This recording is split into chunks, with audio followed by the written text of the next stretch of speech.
Kirana Dewi melangkah menuju kantor firma hukum, hatinya dipenuhi kecurigaan terhadap suaminya dan wanita simpanannya. Namun, yang lebih membingungkan adalah mengapa ibu mertuanya, yang seumur hidup membencinya, memasukkan namanya dalam surat wasiat.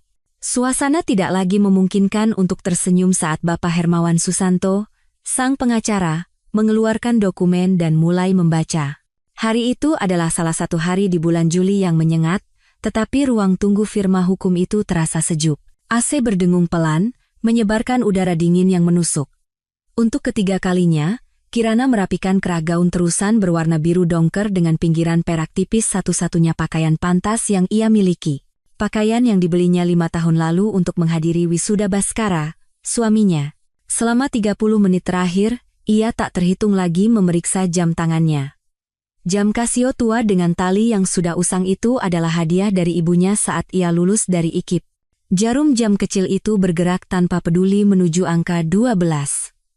Dadanya terasa sesak memikirkan bahwa para ahli waris lainnya akan segera tiba. Ruang tunggu itu kosong, kecuali seorang karyawati yang tampak fokus mengetik di balik sekat kaca, sesekali melirik Kirana dengan tatapan ingin tahu. Dari seberang lorong, terdengar suara-suara samar, gemerisik kertas, dan dering telepon. Pemandangan biasa di sebuah firma hukum, tetapi Kirana merasa seperti orang asing sepenuhnya. Untuk apa aku di sini? Pikirnya untuk ke-100 kalinya, sambil memilin tali lain di tas tangan coklatnya yang dibeli dari obral 3 tahun lalu. Ia teringat saat menerima surat resmi yang memintanya hadir dalam pembacaan surat wasiat.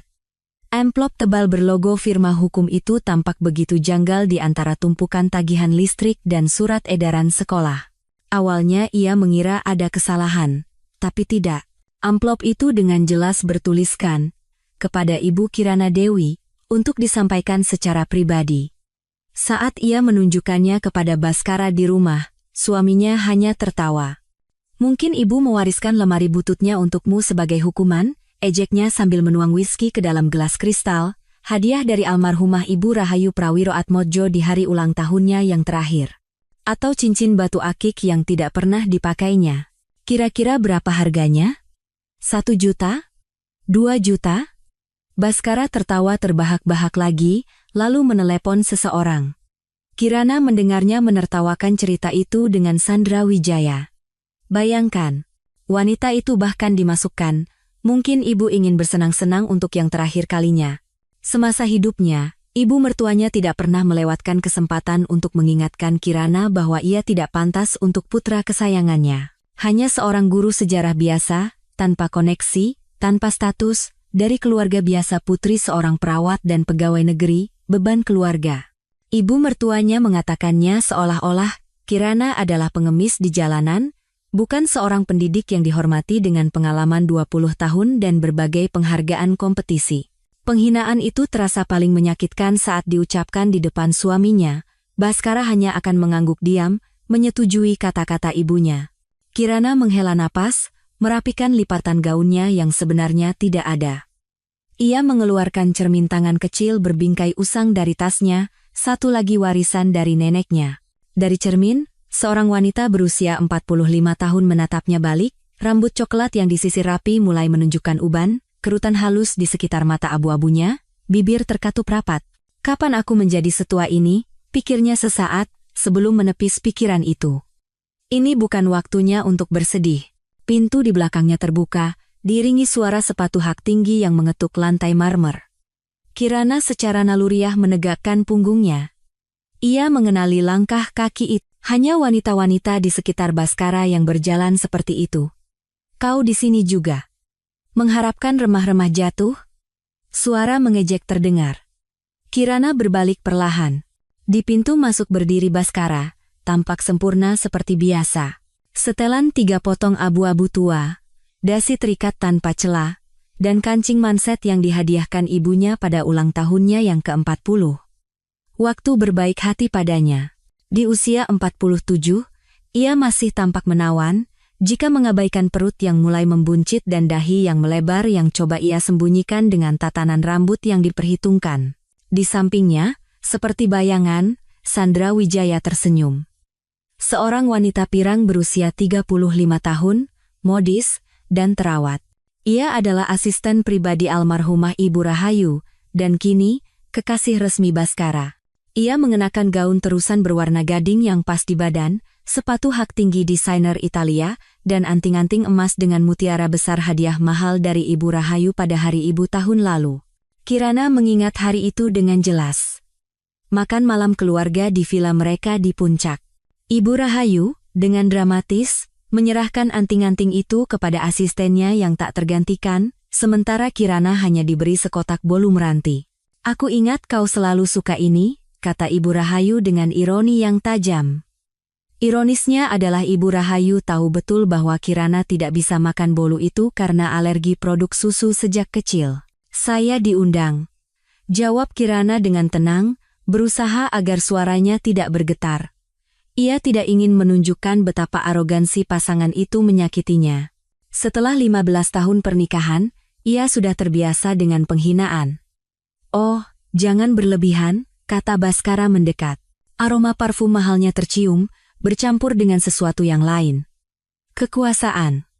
Keyakinan diri seorang pria yang selalu mendapatkan apa yang diinginkannya. Selama 15 tahun, Kirana tidak pernah terbiasa dengan aroma itu. "Ibu pasti memasukkanmu ke dalam wasiat karena kasihan. Mungkin beliau meninggalkan satu set piring tua atau vas kaca?" Ia tertawa keras, dan Sandra segera ikut tertawa, seperti Gema yang patuh. Tawanya terdengar seperti denting gelas kristal yang berkilauan namun kosong. Kirana teringat saat ia jatuh cinta pada Baskara muda yang ambisius, seorang sarjana ekonomi yang baru lulus. Putra seorang pengusaha wanita terkemuka di kota. Tampan, cerdas, dengan masa depan cerah ia tampak seperti impian setiap wanita. Dulu, kepercayaan dirinya tampak seperti tanda kekuatan. Tapi kini, di balik topeng itu, yang ia lihat hanyalah kekosongan dan kekejaman. "Baskara," kata Kirana dengan suara rendah, menatap lurus ke matanya. "Saya tidak menuntut apa-apa. Saya di sini hanya untuk menghormati keinginan terakhir ibumu." Ia berusaha terdengar tegas, tetapi tenggorokannya tercekat. "Ah, sudahlah," sela Sandra, merapikan rambutnya yang sempurna tanpa sehelai pun yang berantakan. "Kita semua tahu, Ibu Rahayu tidak pernah terlalu menyukaimu." Pintu lain yang terbuka memotong perkataannya. Di ambang pintu muncul Bapak Hermawan Susanto, seorang pria tinggi berusia 60-an, dengan janggut beruban yang rapi, setelan abu-abu tua, dan kacamata berbingkai tipis. Ia adalah pengacara sekaligus teman keluarga Aditama, salah satu dari sedikit orang yang ingat saat Ibu Rahayu baru memulai bisnisnya di masa sulit krisis moneter tahun 90-an. "Silakan masuk semua," katanya dengan nada resmi, menyapu pandangannya ke seluruh hadirin. Saat matanya bertemu dengan Kirana, wanita itu merasa melihat kilatan belas kasihan, tetapi mungkin itu hanya imajinasinya.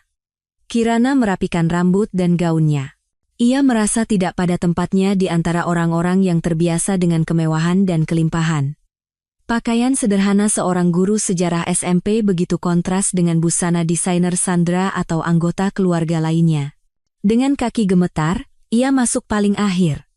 Kantor itu luas dengan langit-langit tinggi dan jendela bertirai tebal. Meja mahoni yang berat, kursi kulit, lukisan dalam bingkai emas, segalanya memancarkan keamanan dan kekayaan. Kirana tak bisa menahan diri untuk tidak membandingkannya dengan ruang guru sekolahnya yang sempit, dengan cat yang mengelupas dan kursi yang berderit. Anggota keluarga Aditama yang lain sudah ada di sana. Kakak perempuan Baskara, Kartika, seorang wanita modis berusia 50-an dengan postur arogan dan tatapan tajam yang sama seperti ibunya. Di sampingnya duduk suaminya yang botak dan bertubuh besar, pemilik jaringan apotek. Di sebelahnya adalah adik laki-laki mereka, Dimas, seorang seniman restorasi, satu-satunya yang menentang keinginan ibunya untuk memilih jalan seni. Ia juga satu-satunya yang mengangguk dan tersenyum tipis pada Kirana. Selama 15 tahun, ia adalah satu-satunya yang memperlakukannya sebagai manusia. Mungkin karena ia juga merasa seperti orang asing dalam keluarga yang terobsesi dengan status dan uang ini. Kirana duduk di kursi kosong di sudut terjauh, berusaha sebisa mungkin tidak menarik perhatian. Ia teringat saat pertama kali masuk ke rumah ini. Seorang pengantin muda yang penuh harapan akan masa depan yang bahagia. Momen ketika Ibu Rahayu menatapnya dari atas ke bawah, lalu mengalihkan pandangannya seolah tidak melihat sesuatu yang menarik. Sejak saat itu, hubungan mereka telah ditentukan. Karena semua sudah hadir, pengacara itu memulai, membuka dokumen di atas mejanya. Saya akan memulai pembacaan surat wasiat almarhumah Ibu Rahayu Prawiroatmodjo. Baskara bersandar di kursinya, lengannya diletakkan di sandaran kursi Sandra. Ia tampak begitu percaya diri, seolah-olah seluruh warisan ibunya sudah ada di tangannya. Selama beberapa tahun terakhir, saat ibunya menghabiskan waktu bepergian ke Eropa atau menjalani perawatan, praktis dialah yang menjalankan bisnis ibunya. Sudah menjadi rahasia umum bahwa putra sulung adalah pewaris sah kerajaan yang dibangun oleh Ibu Rahayu. Saya, Rahayu Prawiroatmodjo, dalam keadaan sadar dan dengan akal sehat. Pengacara itu mulai membaca dengan frasa standar. Tiba-tiba, Kirana teringat percakapan terakhirnya dengan ibu mertuanya, sebulan sebelum beliau meninggal. Saat itu, Ibu Rahayu menemukan Kirana di bengkel kerja kecil di ruang bawah tanah Villa Puncak, tempat keluarga biasa menghabiskan akhir pekan. Kirana sedang berusaha merestorasi sebuah kotak perhiasan kayu jati tua warisan neneknya. Sebuah kotak yang kayunya telah menghitam oleh waktu, dengan tatahan perak dan kunci yang macet. Ia begitu tenggelam dalam pekerjaannya, membersihkan pola dengan kuas halus, sehingga ia tidak mendengar pintu terbuka. Jadi, disinilah kau menghabiskan waktumu, saat semua orang mengira kau ada di dapur atau sedang mengoreksi ujian, kata ibu mertuanya, dan Kirana terkejut hingga hampir merusak pekerjaannya. Ia mengantisipasi kritik yang biasa ia dengar. Tetapi untuk pertama kalinya, suara Ibu Rahayu tidak mengandung penghinaan, melainkan sesuatu yang mirip dengan minat. Ibu Rahayu mendekat, membungkuk di atas kotak perhiasan itu, dan mengamati pekerjaan rumit itu dari dekat. "Di mana kau belajar ini?" tanyanya. Terkejut oleh perhatian yang tiba-tiba itu, Kirana bercerita tentang kakeknya, seorang pengukir kayu dari Jepara, yang mengajarinya cara bekerja dengan kayu sejak kecil. Tentang kursus restorasi yang ia ikuti diam-diam pada malam hari beberapa tahun yang lalu, tentang mimpinya untuk suatu hari membuka bengkel kecil. Ibu Rahayu mendengarkan dalam diam, memeriksa barang-barang lain yang telah direstorasi Kirana, sebuah lemari tua di sudut, bingkai foto, sebuah kotak cincin. Lalu, tiba-tiba ia bertanya, "Kenapa kau tidak pernah menceritakan ini?" "Karena ibu tidak akan pernah menyetujuinya," jawab Kirana jujur, dan ekspresi aneh melintas di wajah ibu mertuanya entah terkejut atau menyesal. Hari itu, untuk pertama kalinya, Ibu Rahayu melihatnya dengan cara yang berbeda. Dan seminggu kemudian, beliau dilarikan ke rumah sakit karena pendarahan otak dan tidak pernah pulih. Kirana mengunjunginya berkali-kali, tetapi ibu mertuanya tidak pernah sadar kembali. Kini, mendengarkan suara monoton pengacara yang menyebutkan apartemen, rekening tabungan, dan saham yang diwariskan kepada anak-anak, cucu, dan beberapa kerabat jauh Ibu Rahayu, Kirana hanya memikirkan satu hal. Mengapa Ibu Rahayu memasukkan saya ke dalam wasiatnya? Apakah benar, seperti kata Baskara, hanya untuk memberikan penghinaan terakhir dengan rasa kasihan, melemparkan barang sepele di depan seluruh keluarga? Ia dengan hati-hati mengamati para hadirin. Kartika berbisik di telinga suaminya, sesekali melirik Kirana dengan tatapan penuh kebencian. Dimas menatap keluar jendela dengan acuh tak acuh, seolah-olah semua ini tidak ada hubungannya dengannya. Baskara, bahkan dalam situasi resmi seperti itu, tidak berusaha menyembunyikan hubungannya dengan Sandra, membelai pergelangan tangannya. Sandra tersenyum penuh kemenangan, seolah-olah ia sudah menjadi nyonya rumah. Dan sekarang, suara pengacara itu meninggi, membawa Kirana kembali ke dunia nyata. Kita beralih ke bagian inti dari warisan, saham dengan hak suara di jaringan galeri barang antik Galeri Pusaka Nusantara. Baskara mencondongkan tubuh ke depan, senyum predator terukir di wajahnya. Sandra meremas lututnya dengan jari-jari penuh antisipasi. Kartika berhenti berbisik dan menjadi tegang. Bahkan Dimas mengalihkan pandangannya dari pemandangan di luar jendela dan menoleh ke arah pengacara. Bapak Hermawan berdeham, memperbaiki kacamatanya, lalu melanjutkan membaca dari dokumen. 30%, 30%, dari saham Galeri Pusaka Nusantara, seluruhnya.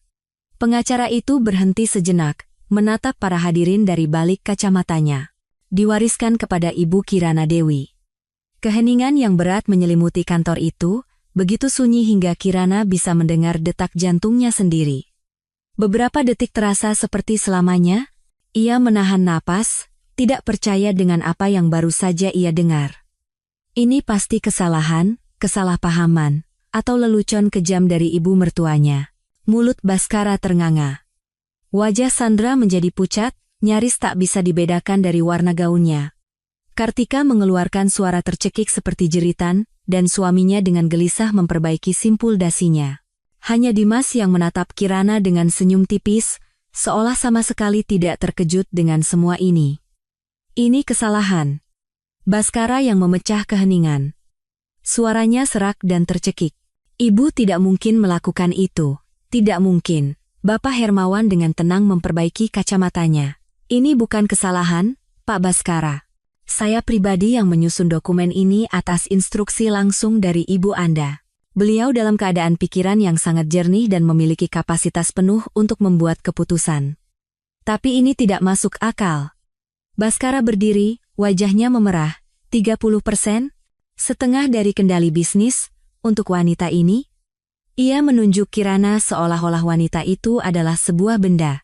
Seorang wanita yang tidak tahu apa-apa tentang barang antik, tidak tahu apa-apa tentang bisnis.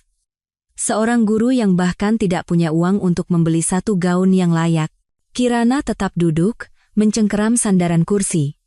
Ia merasa seolah-olah tanah di bawah kakinya runtuh. Ia yakin ia salah dengar. 30% saham? Ibu Rahayu, yang semasa hidupnya nyaris tidak mengakui keberadaannya, telah mewariskan sepertiga dari bisnisnya kebanggaan seumur hidupnya, karya yang ia bangun dengan tangan kosong di masa-masa sulit itu. Harap tenang semua, sela pengacara. Ini belum selesai. Baskara duduk kembali di kursinya, mengepalkan dan membuka tangannya. Kancing mansetnya berkilauan di bawah cahaya lampu meja. Sandra membisikkan sesuatu di telinganya, tetapi ia sepertinya tidak mendengar. Kartika dan suaminya saling bertukar pandang bingung. Dimas menatap Kirana dengan senyum yang nyaris tak terlihat, seolah ia tahu sesuatu yang tidak diketahui orang lain. 19% dari saham, lanjut pengacara, diwariskan kepada Bapak Baskara Aditama, namun dengan satu syarat. Ia berhenti sejenak, dan Kirana memperhatikan jari-jarinya sedikit gemetar. Apapun isinya, surat wasiat ini membuat bahkan pengacara berpengalaman itu merasa tidak nyaman. Syaratnya adalah ia harus mempertahankan ikatan pernikahan yang sah dengan Ibu Kirana Dewi setidaknya selama 5 tahun sejak tanggal pembacaan surat wasiat ini. Jika dalam periode tersebut terjadi perceraian atau perpisahan, maka saham yang bersangkutan akan dialihkan ke dana khusus untuk mendukung para perajin restorasi muda, yang didirikan untuk mengenang almarhumah Ibu Rahayu Prawiroatmodjo. Keheningan yang menyusul memekakkan telinga. Kirana melihat wajah Baskara pertama-tama memucat, lalu dipenuhi bercak-bercak merah. Sandra tampak seolah seseorang baru saja memukul perutnya. Ini ilegal. Teriak Baskara, melompat berdiri lagi. Ibu tidak bisa mengendalikan kehidupan pribadiku dari liang lahat. Saya akan menggugat wasiat ini, Pak Hermawan. Anda berhak melakukannya, Pak Baskara, jawab pengacara dengan tenang. Tetapi saya harus memberitahu Anda bahwa ibu Anda telah mengantisipasi kemungkinan itu. Jika ada ahli waris yang menggugat surat wasiat ini, maka semua harta yang diperuntukkan baginya akan secara otomatis dialihkan ke dana yang disebutkan sebelumnya. Tapi kenapa? Tiba-tiba Kirana bertanya. Ia sendiri terkejut dengan keberaniannya untuk berbicara. Mengapa beliau melakukan ini? Pengacara itu menatapnya dengan tatapan lembut yang tak terduga. Ibu Rahayu meninggalkan pesan video. Beliau meminta agar video ini ditayangkan setelah isi utama surat wasiat dibacakan.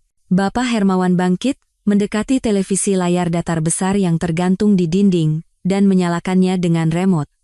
Selama beberapa detik, layar itu hitam, lalu muncul sosok Ibu Rahayu Prawiroatmodjo. Kirana tanpa sadar bergidik. Ibu mertuanya sudah tampak sakit, tetapi ia masih mempertahankan penampilannya yang agung. Ia duduk di kursi favoritnya di ruang kerja Villa Puncak, dikelilingi oleh buku-buku dan barang antik yang telah ia kumpulkan seumur hidupnya. Ia mengenakan gaun terusan biru dongker dan kalung mutiara. Kirana ingat pakaian itu. Ibu mertuanya mengenakannya di setiap acara keluarga yang penting.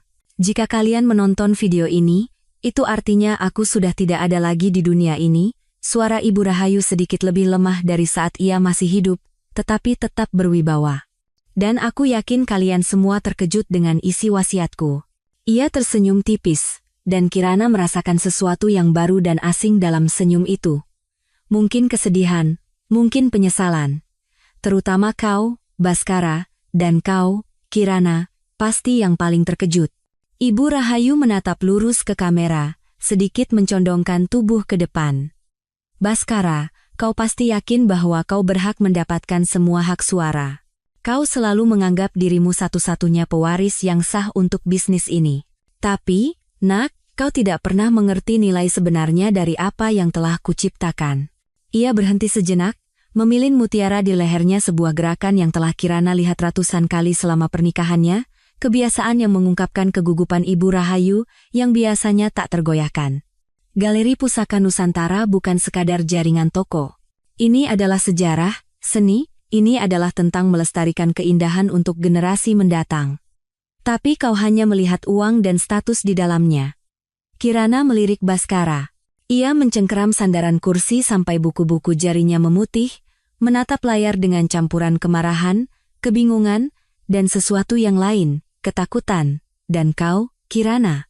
Ibu Rahayu di layar sedikit menoleh, dan Kirana tersentak saat namanya disebut.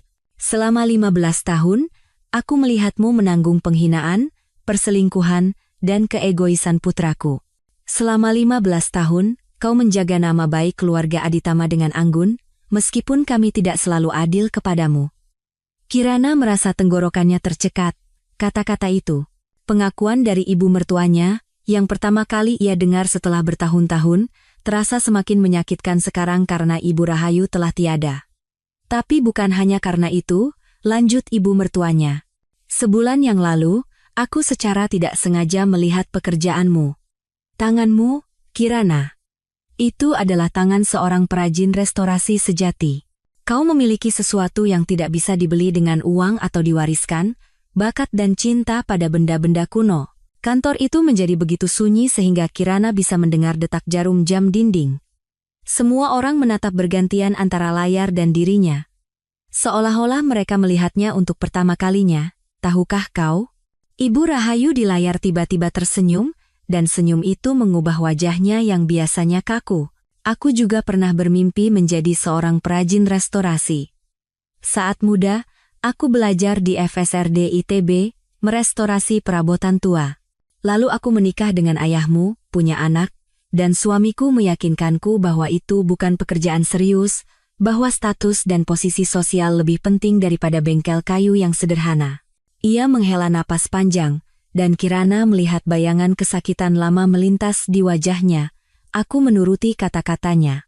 Aku membuka toko barang antik pertama, lalu yang kedua, yang ketiga, membangun sebuah kerajaan. Tapi tahukah kau apa yang kusadari di akhir hidupku? Bahwa aku telah mengkhianati mimpiku. Dan itu adalah kesedihan terbesarku. Kirana merasakan setetes air mata mengalir di pipinya. Ia tidak pernah membayangkan bahwa Ibu Rahayu yang berwibawa dan selalu percaya diri memiliki mimpi dan keraguan yang sama dengannya. Saat aku melihatmu menyentuh kotak perhiasan itu, Ibu Rahayu menggelengkan kepalanya dengan lembut, aku melihat diriku sendiri di masa muda. Dan aku memutuskan bahwa setidaknya kau tidak boleh mengkhianati bakatmu. Itulah sebabnya 30% saham itu milikmu, tanpa syarat. Itu akan memberimu kemandirian finansial, dan kesempatan untuk mengabdikan dirimu pada pekerjaan yang kau cintai. Ia kembali memilin mutiaranya, gerakan gugup yang Kirana kenal baik. Mengenai 19% untuk Baskara. Ya, syarat itu mungkin tampak aneh, bahkan kejam. Tapi itu adalah caraku untuk memberi kalian semua kesempatan. Bagimu, Kirana, untuk menemukan dirimu sendiri, menemukan kekuatanmu, dan tidak takut akan perubahan. Dan bagimu, Baskara, untuk akhirnya menjadi pria sejati dan belajar menghargai apa yang kau miliki. Ibu Rahayu di layar kembali menegakkan punggungnya, kembali menjadi pengusaha wanita agung yang dikenal semua orang. Sisa saham akan dibagikan kepada Kartika, Dimas, dan cucu-cucuku, seperti yang tercantum dalam wasiat. Tapi ingat, hanya dengan bersama-samalah kalian bisa membuat keputusan penting tentang masa depan perusahaan. Aku harap ini akan mengajari kalian untuk saling mendengarkan dan mencari kompromi. Ia terdiam, seolah mengumpulkan kekuatan. Dan terakhir, Kirana. Ada sebuah amplop di brankas Bapak Hermawan yang hanya untukmu. Bacalah saat kau sendirian. Video berakhir. Layar menjadi hitam. Keheningan yang berat memenuhi kantor itu. Kirana duduk termangu. Semuanya terasa seperti mimpi yang aneh. 30% saham perusahaan, kemandirian finansial, seorang ibu mertua yang melihatnya bukan sebagai menantu yang tidak pantas, melainkan sebagai jiwa yang sejenis. Tak satu pun dari itu yang bisa ia cerna. Aku tidak percaya satu kata pun, Baskara akhirnya memecah keheningan. Suaranya bergetar karena amarah yang tertahan. Ibu sudah tidak waras, seseorang memanfaatkannya. Menipunya. Ibu tidak mungkin melakukan ini padaku. Kata-kata terakhirnya nyaris seperti jeritan. Pak Baskara, jawab pengacara dengan tenang, Ibu Anda menjalani pemeriksaan kesehatan lengkap sebelum menyusun surat wasiat ini. 2 dokter independen telah mengkonfirmasi kapasitas hukumnya. Wasiat ini disusun tanpa celah, mematuhi semua formalitas. Tentu saja, Anda berhak untuk menggugatnya di pengadilan, tetapi seperti yang sudah saya katakan. Saya ingat, potong Baskara dengan tajam.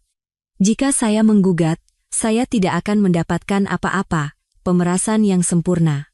Ia berbalik ke arah Kirana, matanya menyala karena kebencian. Kau yang membuat ibu berbalik melawanku. Kau memanipulasi seorang wanita tua yang sakit. Baskara. Kirana menahan tatapannya, suaranya rendah. Kau tahu itu tidak benar. Jangan berani-beraninya kau bicara tentang benar atau tidak. Teriaknya, melompat berdiri. Selama 15 tahun aku menoleransimu di rumahku. Memberimu makan, pakaian, membuatmu hidup seperti manusia, dan kau hanya menunggu kesempatan untuk menusukku dari belakang, Pak Baskara? Sela pengacara. Tolong kendalikan emosi Anda. Kita semua adalah orang-orang yang beradab. Beradab? Baskara tertawa sinis. Istri dan ibuku bersekongkol di belakangku untuk mencabut hak warisku. Dan Anda meminta saya untuk tenang? Tidak ada yang mencabut hak warismu, Mas, sela Dimas, yang sampai saat itu diam. Kau akan mendapatkan 19%. Hanya saja ada syaratnya. Syarat? Baskara berbalik ke arah adiknya. Hidup dengan wanita itu selama 5 tahun lagi? Ia menunjuk Kirana. Kau pasti bercanda. Atau ceraikan dia dan lepaskan sahamnya. Dimas mengangkat bahu. Keputusan ada di tanganmu, Mas. Keputusan? Baskara tertawa histeris. Keputusan yang luar biasa. Berpura-pura menjadi suami bahagia dengan wanita ini selama 5 tahun, ia berhenti, menangkap tatapan peringatan pengacara, atau kehilangan bagianku dari bisnis. Dan kalian semua, ia menyapu pandangannya ke seluruh hadirin, kalian semua terlibat dalam hal ini. Bahkan kau, Mbak. Kartika tersentak saat namanya disebut. Aku tidak tahu apa-apa, Baskara, katanya, meremas sapu tangannya. Sumpah. Ibu tidak memberitahuku tentang rencananya. Satu-satunya yang tahu adalah aku, kata Dimas dengan tenang. Ibu berkonsultasi denganku sebelum mengubah wasiatnya. Dan kau tahu, Mas, aku sepenuhnya mendukungnya. Sialan kau, Baskara melangkah maju ke arah adiknya, tetapi Bapak Hermawan menengahi mereka. Tuan-tuan, tolong, katanya dengan tegas. Mari kita selesaikan prosedur formal. Semua dokumen yang diperlukan untuk penandatanganan sudah siap. Setelah itu, Anda bisa membahas situasi ini dalam suasana yang lebih santai. Baskara kembali ke kursinya dalam diam. Wajahnya mengeras seperti topeng batu. Sandra meletakkan tangan di bahunya, tetapi ia menepisnya dengan gerakan kesal. 1 jam berikutnya berlalu dalam prosedur formal, menandatangani dokumen, penjelasan istilah hukum, pertanyaan tentang pajak dan pengalihan hak. Kirana menandatangani surat-surat itu secara mekanis, tidak sepenuhnya memahami apa yang sedang terjadi, seolah-olah ia menyaksikan semua ini dari luar, seolah-olah ini tidak terjadi padanya. Akhirnya, ketika formalitas selesai, pengacara itu menyerahkan sebuah amplop tertutup padanya. "Ini yang ditinggalkan Ibu Rahayu untuk Anda," katanya dengan suara rendah.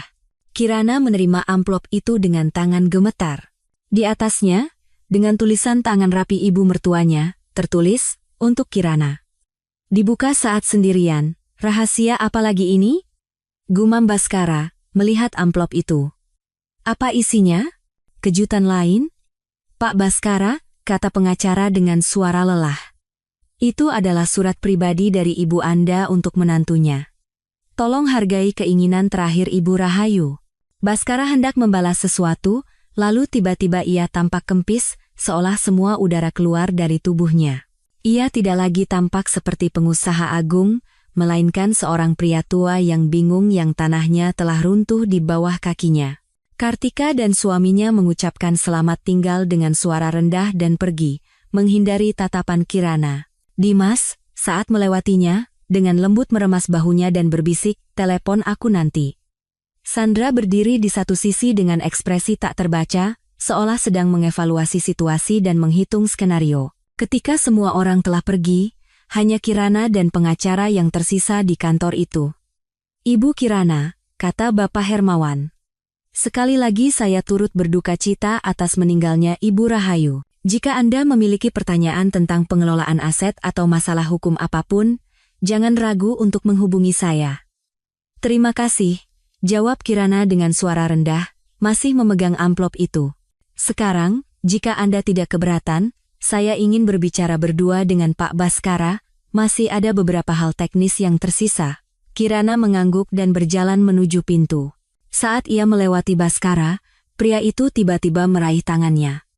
"Ini belum berakhir. Aku akan menemukan cara. Jangan pikir kau sudah menang." Kirana menarik tangannya dan menatap lurus ke matanya. "Saya tidak pernah menganggap hidup kita sebagai kompetisi, Baskara. Saya hanya ingin bahagia. Sayang sekali kau tidak pernah mengerti itu." Ia meninggalkan kantor, merasakan tatapan berat suaminya menusuk punggungnya.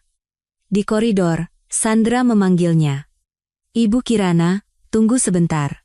Kirana berhenti, terkejut. Selama bertahun-tahun, Sandra jarang berbicara langsung dengannya, kecuali untuk melontarkan sindiran atau ejekan di depan Baskara atau ibu mertuanya. "Saya hanya ingin Anda tahu," Sandra mendekat, merendahkan suaranya. "Saya dan Baskara, kami saling mencintai." Kirana mengangkat alis sedikit. Apakah Sandra begitu naif hingga benar-benar percaya pada cinta Baskara? "Saya turut senang untuk kalian berdua," katanya dengan nada datar. "Dia akan mengajukan gugatan cerai," lanjut Sandra, memilin tali tasnya dengan gelisah. "Kami berencana untuk menikah, tapi sekarang wasiat itu merusak segalanya." "Sayang sekali," kata Kirana, dan ia bersungguh-sungguh. Ia benar-benar tidak menginginkan hal buruk terjadi pada Baskara, atau bahkan Sandra. Tapi keputusan ada di tangan Baskara, bukan? Jika dia benar-benar lebih mencintaimu daripada 19% sahamnya, dia akan memilihmu. Sandra tersentak, seolah Kirana baru saja menamparnya. Kilatan keraguan muncul di matanya. Rupanya ia sendiri tidak yakin bahwa Baskara akan memilihnya di atas uang. "Ini tidak adil," katanya akhirnya, "ini pemerasan." "Mungkin," Kirana mengakui, "tapi setidaknya sekarang Anda akan tahu apa yang paling penting baginya." Ia berbalik dan berjalan menuju pintu keluar, meninggalkan Sandra yang kebingungan. Saat melangkah keluar ke jalan, Kirana menghirup udara musim panas yang hangat dalam-dalam. Untuk pertama kalinya dalam 15 tahun, ia merasa benar-benar bebas. Apapun yang ada di dalam amplop itu, apapun yang akan terjadi setelahnya, hidupnya tidak akan pernah sama lagi. Ia berjalan di jalanan yang sudah dikenalnya, berbelok di sudut-sudut yang sudah dihafalnya, tetapi ia tidak melihat orang-orang, etalase toko, atau bahkan cuaca. Pikirannya adalah pusaran kebingungan. Peristiwa beberapa jam terakhir tidak cocok dengan dunianya yang biasa. Amplop di tangannya terasa ringan sekaligus seberat batu. Ia baru berhenti di depan sebuah kafe kecil, kedai kenangan. Tempat di mana ia sering mampir sepulang kerja untuk minum kopi dan mengoreksi ujian dalam ketenangan. Interiornya yang retro, dengan foto-foto hitam putih di dinding, jukbox tua di sudut, dan kursi-kursi yang tidak serasi, menciptakan suasana nyaman yang tidak pernah ia rasakan di rumah. Ibu Kirana, lama tidak mampir. Ibu Tuti, pelayan wanita tua yang sepertinya sudah bekerja di sana sejak kafe itu dibuka, menyambutnya dengan hangat. Biasa, ya, kopi hitam dan sepotong roti sobek. Iya, terima kasih, Bu.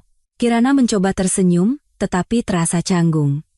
Ia menuju meja favoritnya di sudut, jauh dari jendela dan pandangan orang lain. Ibu Tuti, setelah puluhan tahun melayani pelanggan, memiliki indera khusus untuk membaca suasana hati. Saat mengantarkan pesanannya, ia tidak banyak bicara, hanya menepuk bahu Kirana dengan ringan beberapa kali sebagai penyemangat, lalu membiarkannya tenggelam dalam pikirannya. Kirana meletakkan amplop itu di atas meja dan menatapnya lama, tidak berani membukanya. Apa yang ada di dalamnya? Ejekan lain, penjelasan? Atau sesuatu yang akan membalikkan hidupnya sekali lagi? Akhirnya, setelah menarik napas dalam-dalam, ia dengan hati-hati merobek tepinya. Di dalamnya ada selembar kertas yang dilipat dua dan sebuah kunci. Kunci logam biasa dengan gantungan plastik bertuliskan sebuah alamat di jantung kota. Kirana membuka surat itu. Tulisan tangan Ibu Rahayu jelas dan tegas, seperti dirinya sendiri. Kirana tersayang, jika kau membaca surat ini, berarti wasiatku telah dibacakan dan kau sudah tahu tentang bagianmu dalam bisnis, kau pasti terkejut dan bingung. Mungkin bahkan takut. Wajar saja, selama 15 tahun, aku tidak adil kepadamu. Aku hanya melihatmu sebagai pasangan yang tidak pantas untuk putraku, seorang wanita dari luar dunia kami, seorang anak tanpa uang dan koneksi. Aku buta dan bodoh. Terlalu terlambat aku melihat jiwa yang sejenis dalam dirimu. Saat aku melihatmu menyentuh kotak perhiasan usang itu, rasanya seperti melihat diriku sendiri di masa muda. Kau memiliki gerakan yang sama, ketelitian yang sama, cinta yang sama pada benda tenda kuno yang kumiliki sebelum aku menukarnya dengan status dan uang. Kunci di tanganmu adalah kunci sebuah toko di Jalan Pintu Besar nomor 17. Tempat yang kubeli beberapa tahun lalu untuk investasi, tetapi tidak pernah kuputuskan akan diapakan. Sekarang tempat itu milikmu. Sebuah bengkel yang lengkap dengan semua peralatan untuk restorasi mebel dan karya seni. Semua yang kau butuhkan ada di sana, perkakas, bahan, pencahayaan khusus. Aku berkonsultasi dengan para ahli terbaik untuk mengumpulkan semua yang mungkin dibutuhkan oleh seorang perajin restorasi sejati. Anggaplah ini sebagai permintaan maafku atas penghinaan selama bertahun-tahun, dan sebagai hadiah kesempatan untuk mewujudkan mimpi yang telah kuhianati. Mengenai Baskara, aku mengenal putraku. Dia manja, egois, dan tidak pernah benar-benar menghargaimu, atau bahkan ibunya ini, semuanya diberikan terlalu mudah padanya. Itu salahku. Aku membiarkannya tumbuh seperti itu. Tapi aku juga tahu, jauh di lubuk hatinya, ada potensi lebih. Mungkin sekarang, saat ia harus berjuang untuk sesuatu yang ia yakini sebagai miliknya, ia akhirnya akan menjadi dewasa. Kirana, aku ingin memberitahumu, jangan takut akan perubahan. Kau jauh lebih kuat dari yang kau kira.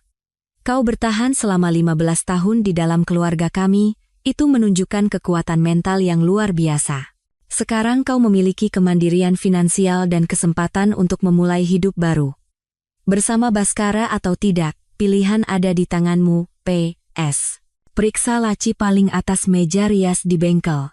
Ada sesuatu di sana yang mungkin akan membantumu memahami mengapa aku melakukan semua ini.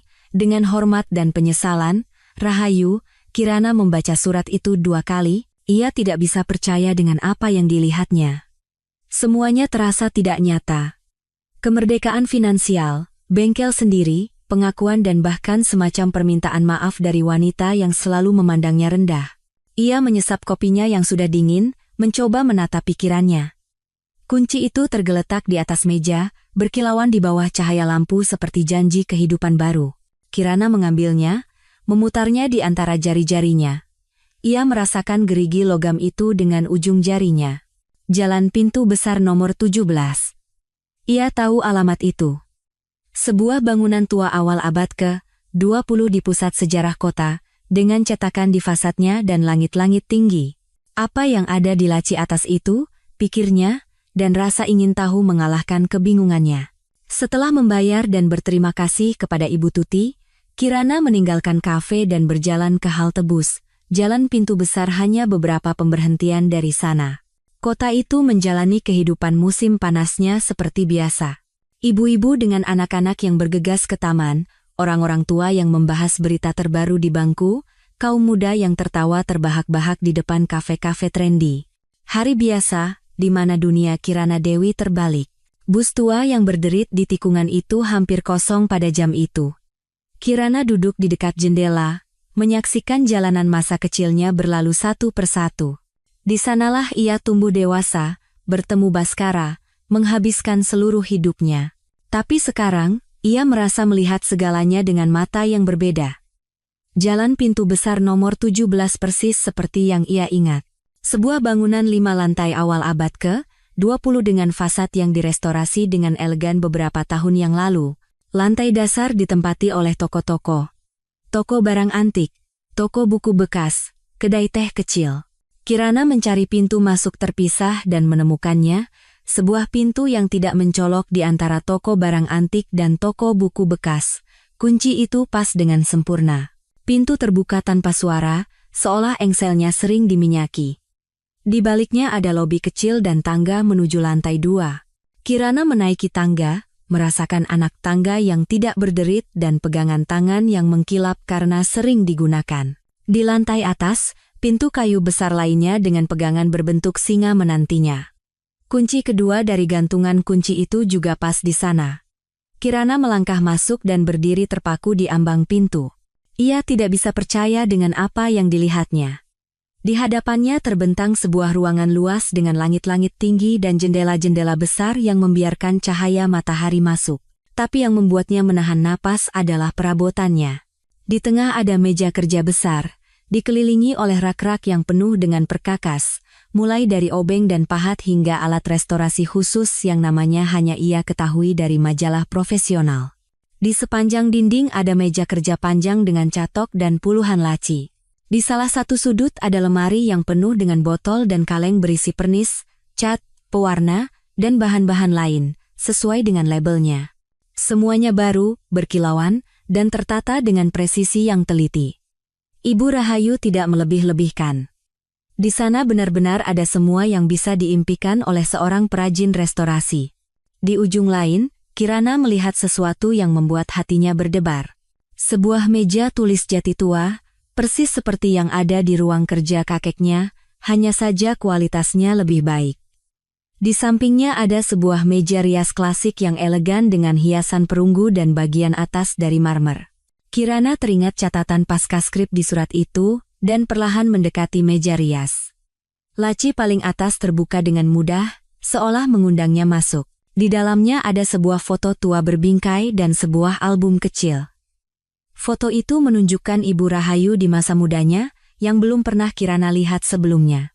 Seorang gadis berusia sekitar 20 tahun dengan gaun sederhana, tersenyum di samping meja kerja, memegang sebuah alat. Wajahnya bersinar dengan kebahagiaan dan kebanggaan. Di baliknya tertulis, Rahayu, Bengkel Dongin, 1974. Kirana dengan hati-hati membuka album itu. Di halaman pertama, dengan tulisan tangan rapi, tertulis, karya-karyaku. Diikuti oleh foto-foto mebel yang telah direstorasi kursi, meja kecil, kotak masing-masing dengan tanggal dan deskripsi singkat.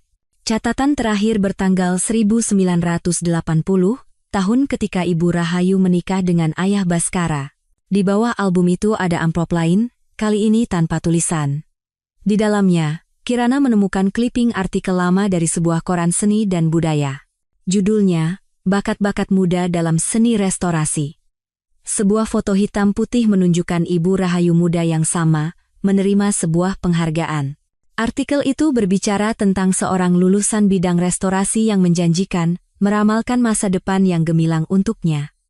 Masa depan yang tidak pernah terjadi. Masa depan yang ditukar Ibu Rahayu dengan pernikahan yang menguntungkan dan status sosial. Kirana dengan hati-hati meletakkan semuanya kembali ke dalam laci dan menutupnya.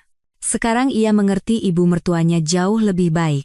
Di balik sikap dingin dan arogansinya, tersembunyi seorang wanita yang pernah mengkhianati mimpinya dan menyesalinya seumur hidup. Seorang wanita yang, pada menantu yang tidak pernah disukainya, melihat citra dirinya di masa muda, dan memutuskan untuk memberinya kesempatan yang tidak pernah ia miliki. Kirana perlahan-lahan mengelilingi bengkel itu, menyentuh perkakas, membuka lemari, menelusuri katalog bahan. Semuanya telah dipikirkan hingga detail terkecil.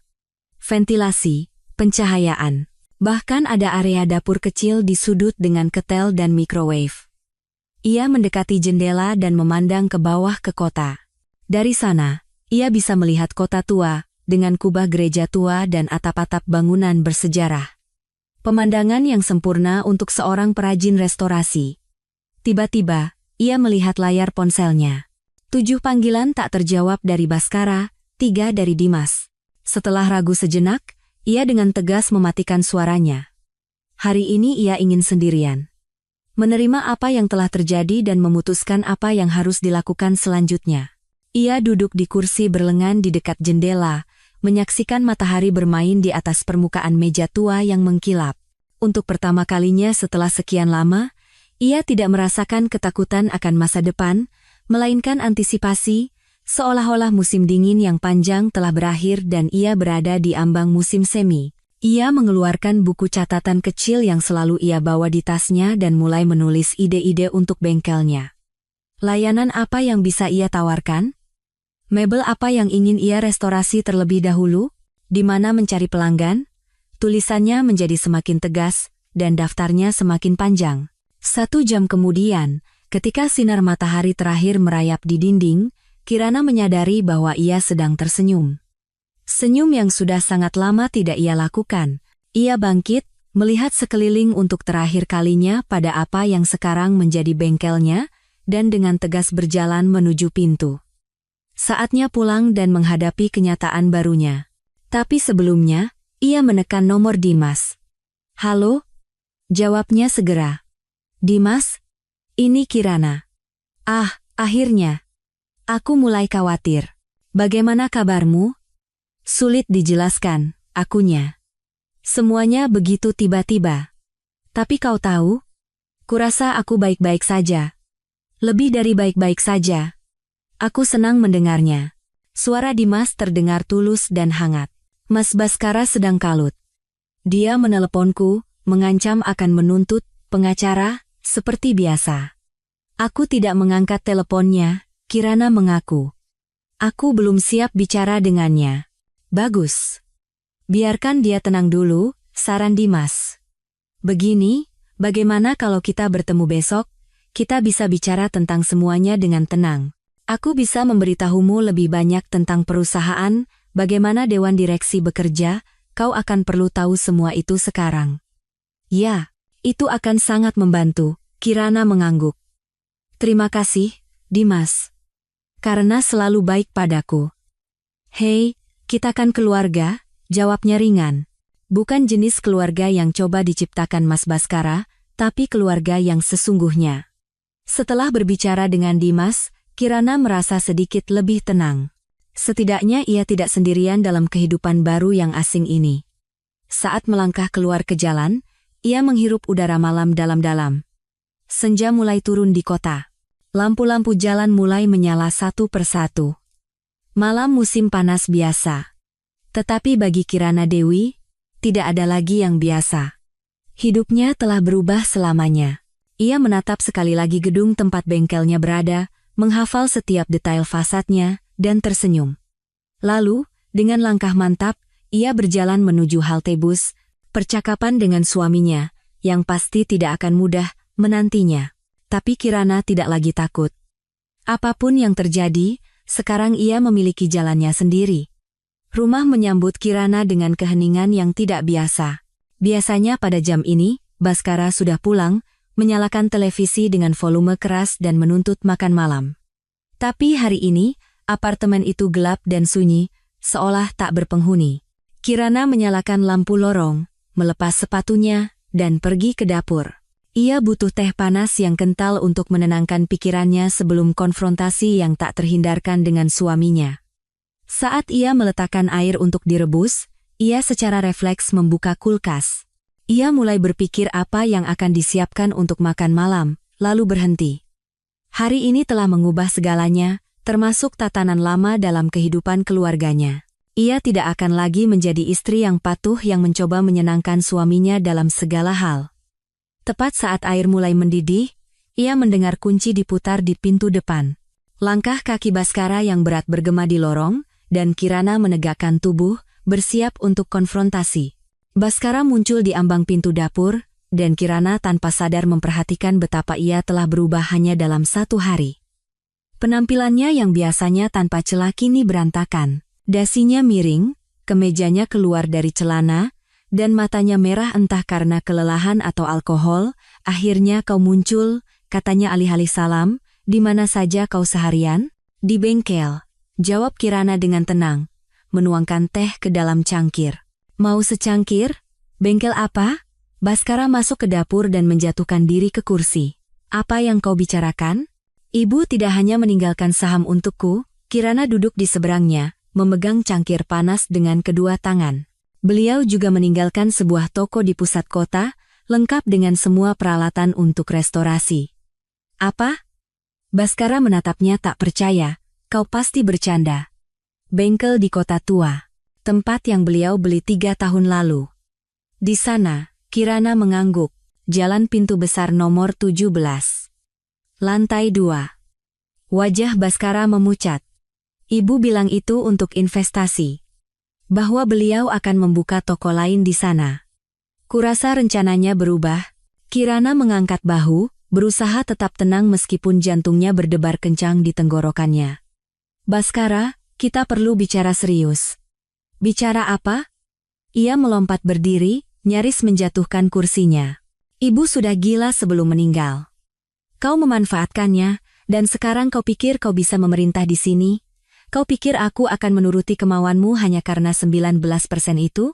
Saya tidak memanfaatkan siapapun, balas Kirana dengan tegas. Dan saya tidak berniat membuatmu menuruti kemauan siapapun. Baskara, mari kita jujur. Pernikahan kita sudah lama hanya formalitas. Kau punya kehidupanmu sendiri, kau punya Sandra. Jangan sebut namanya. Potong Baskara. Baiklah. Kirana menyesap tehnya, berusaha tetap tenang. Maksudku adalah, kita berdua tidak bahagia dalam pernikahan ini. Mungkin ini adalah kesempatan untuk mengubah segalanya. Kau bisa bebas, aku bisa bebas.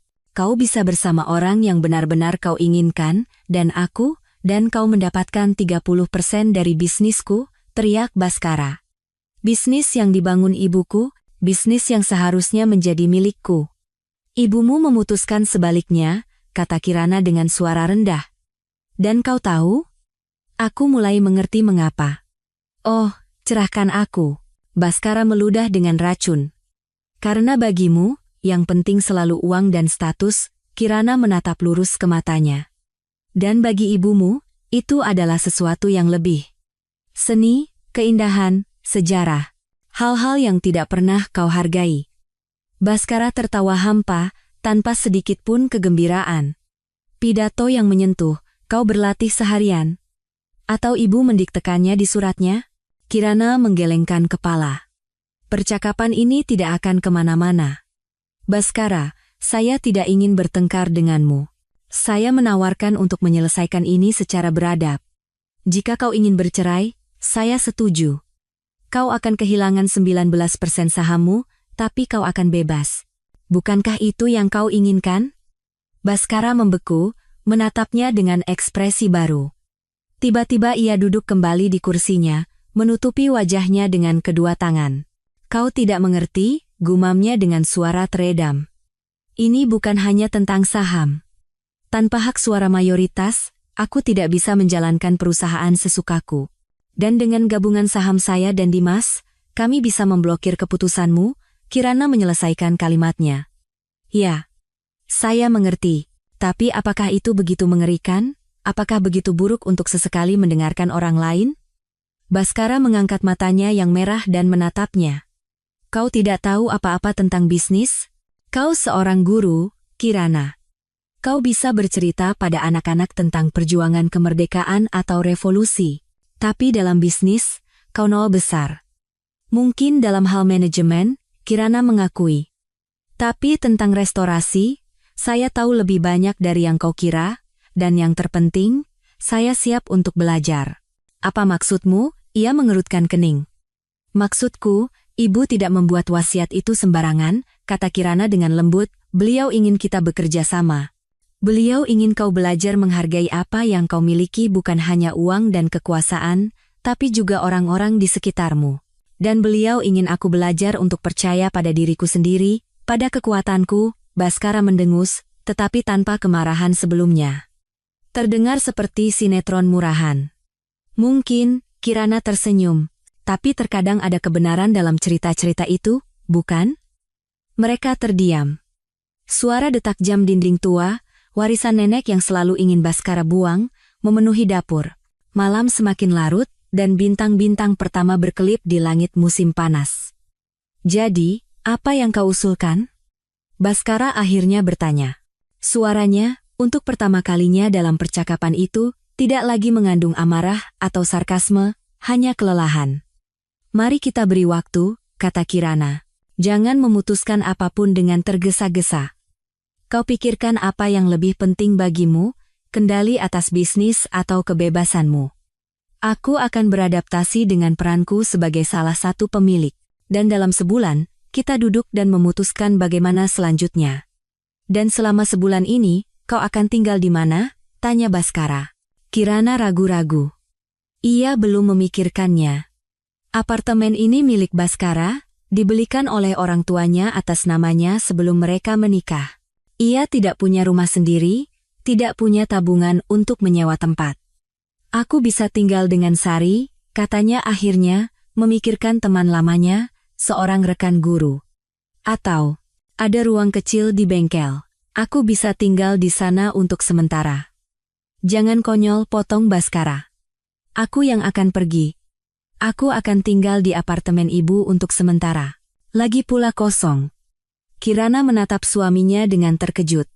Ia tidak mengharapkan sikap murah hati seperti itu darinya. Kau yakin? Tolonglah, Kirana.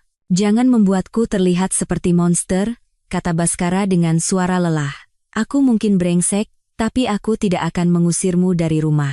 Terima kasih, katanya dengan suara rendah, tiba-tiba merasa terharu. Jangan berterima kasih dulu, gumamnya sambil berdiri. Aku akan berkemas dan pergi malam ini. Aku butuh waktu untuk berpikir sendiri. Ia berjalan menuju pintu, lalu berhenti di ambang pintu. Kau tahu apa yang paling lucu, katanya tanpa berbalik. Aku benar-benar akan mengajukan gugatan cerai. Aku dan Sandra berencana menikah musim gugur ini.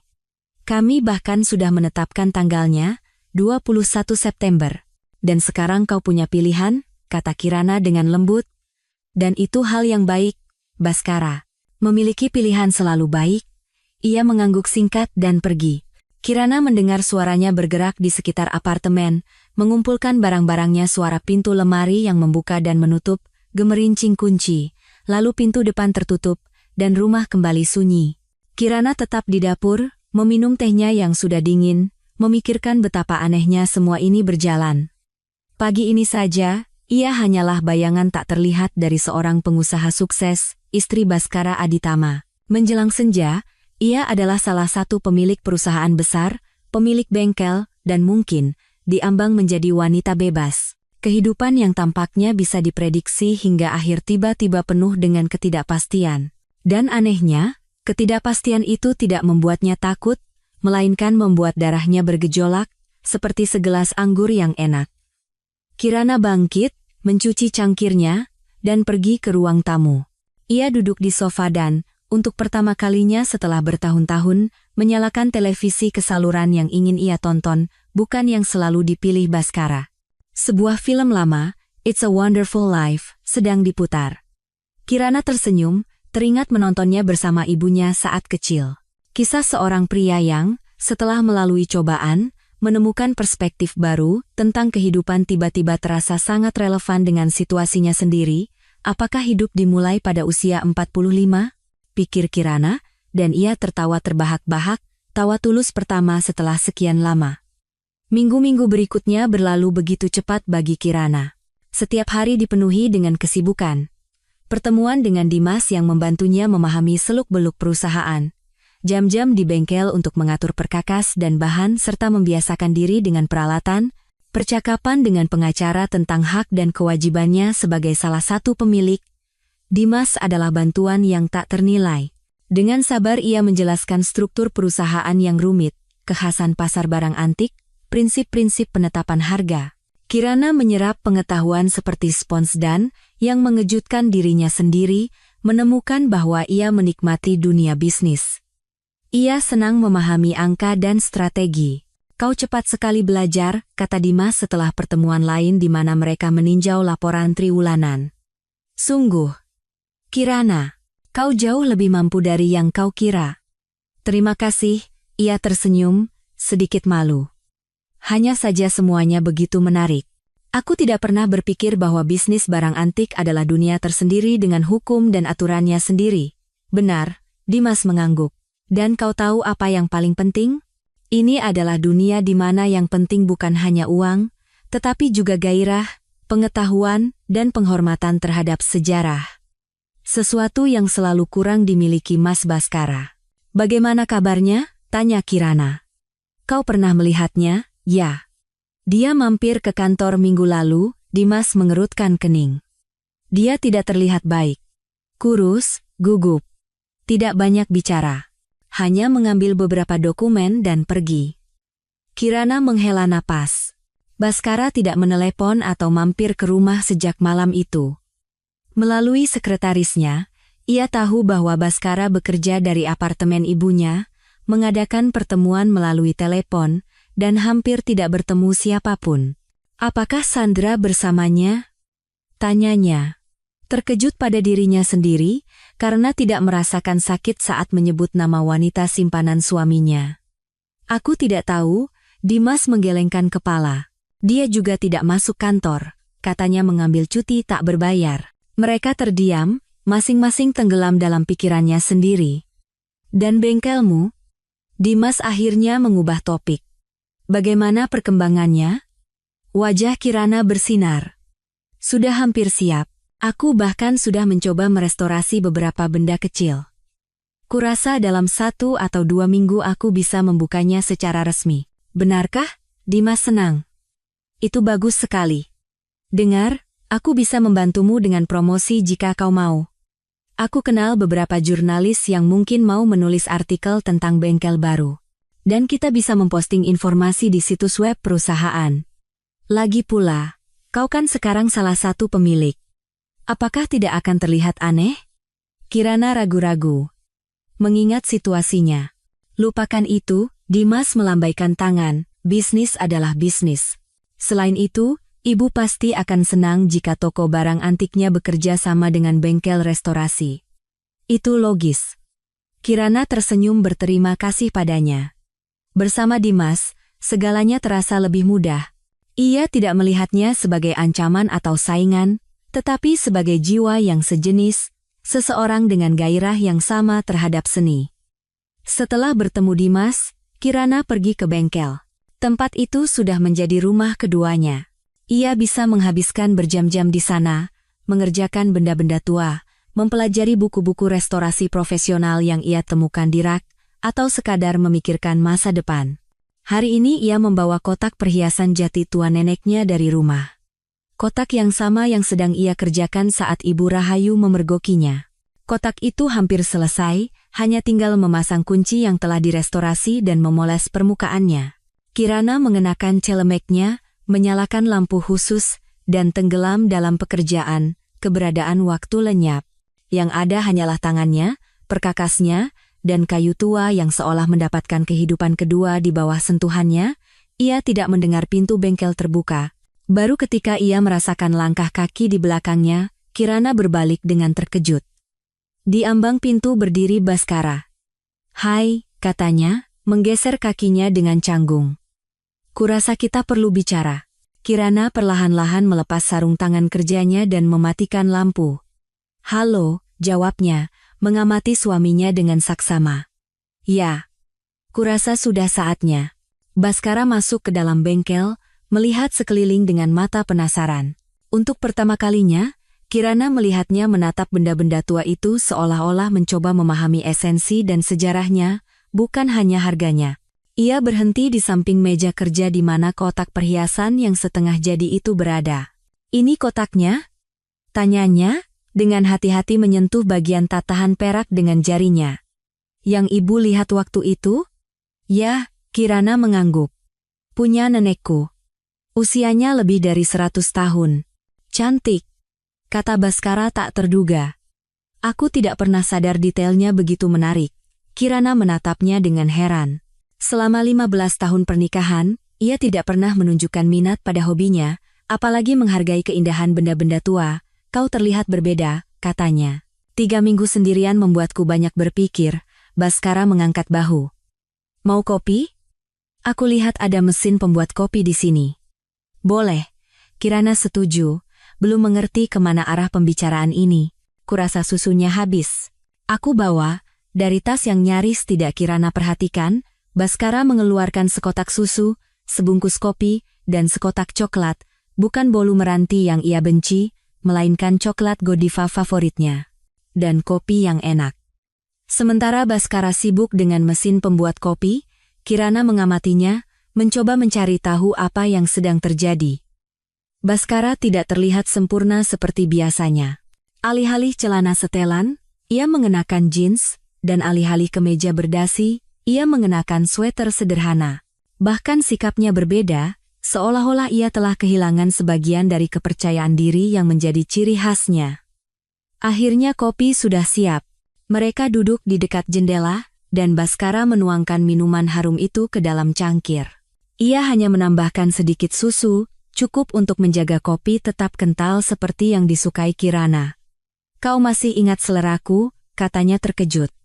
"Aku ingat banyak hal," kata Baskara dengan suara rendah. "Hanya saja aku tidak selalu peduli." Mereka terdiam, menatap kota saat senja. Bintang-bintang pertama menyala di atas atap, dan dari kejauhan terdengar suara musik. Pasti band di taman terdekat yang bermain setiap Jumat malam musim panas. "Aku tidak akan bertele-tele," Baskara akhirnya berkata, meletakkan cangkirnya. "Selama 3 minggu terakhir, aku banyak berpikir. Tentang kita. Tentang perusahaan. Tentang apa yang ibu katakan di video. Dan kau tahu apa yang kusadari?" Kirana menatapnya dengan hati-hati, tidak berani menebak. "Aku sadar bahwa ibu benar," kata Baskara dengan suara serak. "Aku benar-benar tidak menghargai apa yang kumiliki. Baik bisnis yang beliau bangun, maupun kau." Kirana merasa tenggorokannya tercekat. Ia tidak pernah membayangkan akan mendengar kata-kata seperti itu dari pria yang menganggap emosi sebagai kelemahan. "Aku tidak akan meminta maaf atas tahun-tahun yang lalu," lanjut Baskara. "Aku bertingkah seperti bajingan, dan tidak ada pembenaran untuk apa yang telah kulakukan padamu. Tapi aku ingin mencoba. Jika kau memberiku kesempatan." "Mencoba apa?" tanya Kirana. "Apa maksudmu?" Baskara mengeluarkan sebuah kotak kecil dari sakunya dan meletakkannya di atas meja di antara mereka. "Apa ini?" tanya Kirana bingung. "Buka saja," katanya. Kirana dengan hati-hati membuka kotak itu. Di dalamnya ada sebuah cincin emas sederhana dengan batu safir kecil. Cincin yang sama yang ia berikan saat melamarnya 20 tahun yang lalu. Setelah melahirkan, jarinya membengkak dan ia tidak bisa memakainya lagi, dan Baskara tidak pernah berpikir untuk membelikannya ukuran baru. "Aku mengusulkan kita mulai lagi," kata Baskara, menatap lurus ke matanya. "Bukan karena saham, bukan karena uang, tapi untuk kita. Untuk mencoba membangun kembali apa yang telah kita hancurkan selama bertahun-tahun." Kirana menatap cincin itu, tidak tahu harus menjawab apa. 3 minggu yang lalu, ia akan memberikan segalanya untuk mendengar kata-kata itu. Tapi sekarang, bagaimana dengan Sandra? Tanyanya. Baskara menghela napas. Sudah berakhir. Atau lebih tepatnya, Dia meninggalkanku begitu dia tahu aku bisa kehilangan 19% sahamku. Ternyata yang menarik baginya bukan mataku yang indah, melainkan dompetku. Maaf mendengarnya, kata Kirana, dan ia bersungguh-sungguh. Tidak perlu, Baskara tersenyum pahit. Aku pantas mendapatkannya. Aku menghabiskan seluruh hidupku menilai orang berdasarkan uang mereka, dan pada akhirnya aku dinilai dengan cara yang sama. Ia menyesap kopinya dan melanjutkan. Kau tahu, aku bicara dengan Dimas beberapa hari yang lalu. Benar-benar bicara, untuk pertama kalinya setelah bertahun-tahun, dan dia bercerita tentangmu. Dan kau bilang itu bukan pekerjaan serius? Kirana menyelesaikan kalimatnya dengan suara rendah. Hanya hobi ibu rumah tangga, bukan profesi sungguhan. Ya, Baskara mengangguk, sama seperti ayahku yang mengatakan hal yang sama kepada ibuku. Dan ibuku mendengarkannya, menyerah pada mimpinya, dan menyesalinya seumur hidup. Ia mengangkat pandangannya, dan Kirana melihat rasa sakit yang tulus di matanya. Aku tidak ingin mengulangi kesalahan itu, Kirana. Aku tidak ingin menjadi seperti ayahku. Aku tidak ingin kau menyerah pada apa yang kau cintai. Demi status sebagai istri seorang pengusaha sukses. Ia tertawa tanpa kegembiraan, yang ternyata tidak begitu sukses tanpa ibuku dan koneksinya. Kirana terdiam, tidak bisa menjawab. Begitu banyak emosi baru, begitu banyak pengakuan tak terduga. Aku tidak memintamu menjawab sekarang. Baskara melihat kebingungannya dan berkata, pikirkan saja. Mungkin ibu benar, dan mungkin kita benar-benar layak mendapatkan satu kesempatan lagi. Kali ini, dengan sungguh-sungguh. Ia menghabiskan kopinya dan berdiri. Aku harus pergi. Kau pasti punya banyak pekerjaan. Cincin itu, simpanlah. Selalu menjadi milikmu. Baskara berjalan menuju pintu, lalu berhenti di tengah jalan. Oh, aku hampir lupa. Kau sudah menerima undangan rapat Dewan Direksi hari Senin? Ya, Kirana mengangguk. Dimas bilang itu rapat penting. Presentasi laporan triwulanan dan diskusi strategi tahun depan. Benar, Baskara mengangguk. Aku sudah menyiapkan proposal untuk ekspansi jaringan. Aku ingin kau melihatnya sebelumnya. Ada beberapa ide menarik, bahkan tentang bagaimana mengintegrasikan bengkel restorasi ke dalam struktur perusahaan. Dari tas yang sama tempat ia mengeluarkan susu dan coklat, ia mengeluarkan sebuah map tebal. Semuanya ada di sini. Bacalah saat kau punya waktu, dan telepon aku jika kau punya masukan. Ia meletakkan map itu di atas meja di samping kotak cincin. Lalu, setelah ragu sejenak, ia membungkuk dan mengecup ringan pipi Kirana. Untuk pertama kalinya setelah bertahun-tahun, sampai jumpa, katanya dengan suara rendah, dan terima kasih sudah mendengarkan. Ketika pintu tertutup di belakangnya, Kirana berdiri terpaku untuk waktu yang lama, menyentuh tempat di mana bibirnya baru saja mendarat. Akhirnya, setelah menarik napas dalam-dalam, ia mengambil map itu, Strategi Pengembangan Galeri Pusaka Nusantara 2024,2025, tertulis di halaman pertama. Kirana mulai membaca, dan dengan setiap halaman yang ia balik, alisnya semakin terangkat. Baskara benar-benar telah berubah. Proposalnya bukan sekadar kumpulan angka dan grafik, seperti yang ia duga. Itu adalah visi lengkap yang menggabungkan sisi komersial bisnis barang antik dengan misi budaya pelestarian warisan sejarah. Ia mengusulkan untuk membuka bengkel restorasi kecil di setiap toko besar dalam jaringan, sehingga pelanggan tidak hanya bisa membeli barang antik, tetapi juga merestorasi pusaka mereka sendiri. Lebih jauh lagi, ia mengusulkan untuk mendirikan pusat pendidikan di mana para perajin restorasi berpengalaman bisa berbagi pengetahuan mereka dengan generasi baru. Dan sebagai kepala pusat itu, ia mengusulkan dirinya, Kirana Dewi. Mengingat pengalaman pedagogis dan keterampilan restorasi Ibu Kirana Dewi, Kirana membaca, tidak percaya dengan matanya, beliau adalah kandidat optimal untuk posisi Direktur Pusat Pendidikan dan Restorasi Galeri Pusaka Nusantara. Pengalaman 15 tahun dalam pengajaran sejarah, pemahaman mendalam tentang dunia barang antik, dan bakat langka dalam restorasi benda-benda bersejarah menjadikannya seorang profesional unik yang tidak hanya mampu memimpin pusat tersebut, tetapi juga menentukan perkembangan strategisnya. Kirana meletakkan dokumen itu, merasa pusing. ini bukan sekadar rencana bisnis. Ini adalah pengakuan atas nilainya sebagai seorang profesional, sebagai seorang manusia, sesuatu yang tidak pernah ia dapatkan dari Bhaskara selama pernikahan mereka. Ia mengambil kotak cincin itu, membukanya, dan menatap lama pada safir yang berkilauan di bawah lampu meja. Ia telah banyak berpikir, menimbang pro dan kontra, berbicara dengan Dimas melalui telepon, bahkan meminta saran dari teman lamanya, Sari. Dan sekarang, saat ia melangkah masuk ke ruang rapat yang luas di kantor pusat Galeri Pusaka Nusantara, ia tahu apa yang akan ia katakan di depan Dewan Direksi. Kehadirannya menimbulkan kehebohan yang nyata. Sebelumnya, ia hanya pernah berada di sana beberapa kali saat acara ulang tahun perusahaan, di mana Bhaskara dengan enggan membawanya dan memperkenalkannya secara singkat, "Ini istri saya." Sekarang, ia datang sebagai salah satu pemilik dengan hak penuh, yang keputusannya akan menentukan masa depan perusahaan. Para direktur, pria dan wanita serius dalam setelan mahal, mengamatinya dengan minat yang tidak disembunyikan. Kirana terkejut menemukan bahwa ia tidak gugup, seperti yang ia takutkan. Sebaliknya, ia merasakan ketenangan dan keyakinan diri yang aneh. Untuk hari itu, ia memilih setelan biru dongker yang ia beli dengan honor pertamanya dari merestorasi lemari tua tetangganya. Sederhana namun elegan. Ia hanya mengenakan sepatu hak rendah dan anting-anting mutiara yang dihadiahkan ibunya pada ulang tahunnya yang ke-30. Rambutnya disanggul rapi, dan riasan yang nyaris tak terlihat menonjolkan kecantikan alaminya. Kirana tahu ia tampak sempurna, sederhana namun berkelas. Bhaskara menunggunya di pintu masuk ruang rapat. Ia mengenakan setelan biasanya, tetapi alih-alih dasi merah, yang menjadi simbol kekuasaan, ia mengenakan dasi berwarna abu-abu, senada dengan warna mata Kirana. Menyadari hal itu, ia tanpa sadar tersenyum.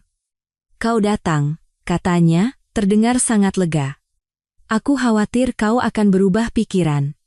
"Saya salah satu pemilik perusahaan ini," jawab Kirana dengan tenang. "Tentu saja saya datang." "Tentu saja," Bhaskara mengangguk, dan di matanya muncul sesuatu yang mirip dengan kebanggaan. "Kau sudah membaca proposal saya?" "Ya," jawabnya. "Rencana yang sangat menarik dan tak terduga." "Dalam arti yang baik?" tanyanya. "Dalam arti yang sangat baik," Kirana menegaskan. "Tapi saya punya beberapa pertanyaan dan saran. Kita bisa bicara setelah rapat." "Tentu saja," Bhaskara mengangguk. "Ngomong-ngomong, hari ini." Ia mencari kata-kata, "Kau terlihat sangat cantik." "Terima kasih," jawabnya singkat, dan mereka masuk ke ruang rapat bersama. Rapat berjalan sesuai urutan, laporan, angka, grafik. Kirana mendengarkan dengan penuh perhatian, membuat catatan, dan sesekali mengajukan pertanyaan yang mengejutkan para hadirin dengan ketepatan dan kedalamannya. Ia melihat ekspresi di wajah para direktur berubah dari minat meremehkan menjadi rasa hormat yang tulus. Akhirnya, tiba giliran untuk membahas strategi pengembangan. Bhaskara berdiri dan mempresentasikan rencananya. Ia berbicara dengan percaya diri dan jelas, tetapi tanpa arogansi sebelumnya. Itu adalah pidato seseorang yang benar-benar percaya pada apa yang ia usulkan, bukan hanya seseorang yang mencoba membuat kesan. Ketika ia selesai, ruang rapat menjadi sunyi. Lalu salah satu direktur, seorang pria tua dengan tatapan tajam, bertanya, "Proposal Pak Bhaskara menarik, tetapi membutuhkan investasi besar. Apakah Anda yakin pusat pendidikan itu akan menguntungkan?" "Boleh saya jawab?" Kirana menyela, hampir tanpa sadar. Semua orang menatapnya. Dan ia melanjutkan. "Masalahnya bukan hanya keuntungan langsung. Pusat seperti itu adalah investasi dalam reputasi perusahaan, dalam masa depannya. Kita tidak hanya menjual barang antik, kita melestarikan warisan budaya, dan untuk itu kita membutuhkan para profesional yang berkualitas, yang semakin langka." Ia berhenti sejenak, mengumpulkan pikirannya. Selain itu, pusat seperti itu akan menarik audiens baru kaum muda yang tertarik pada sejarah dan kerajinan tangan. Ini akan memperluas dan meremajakan basis pelanggan kita. Dalam jangka panjang, inilah yang dibutuhkan perusahaan untuk tetap relevan di dunia yang terus berubah. "Saya juga," tambah Kartika, mengejutkan Kirana lebih dari siapapun. "Ibu pasti akan menyetujui pendekatan ini."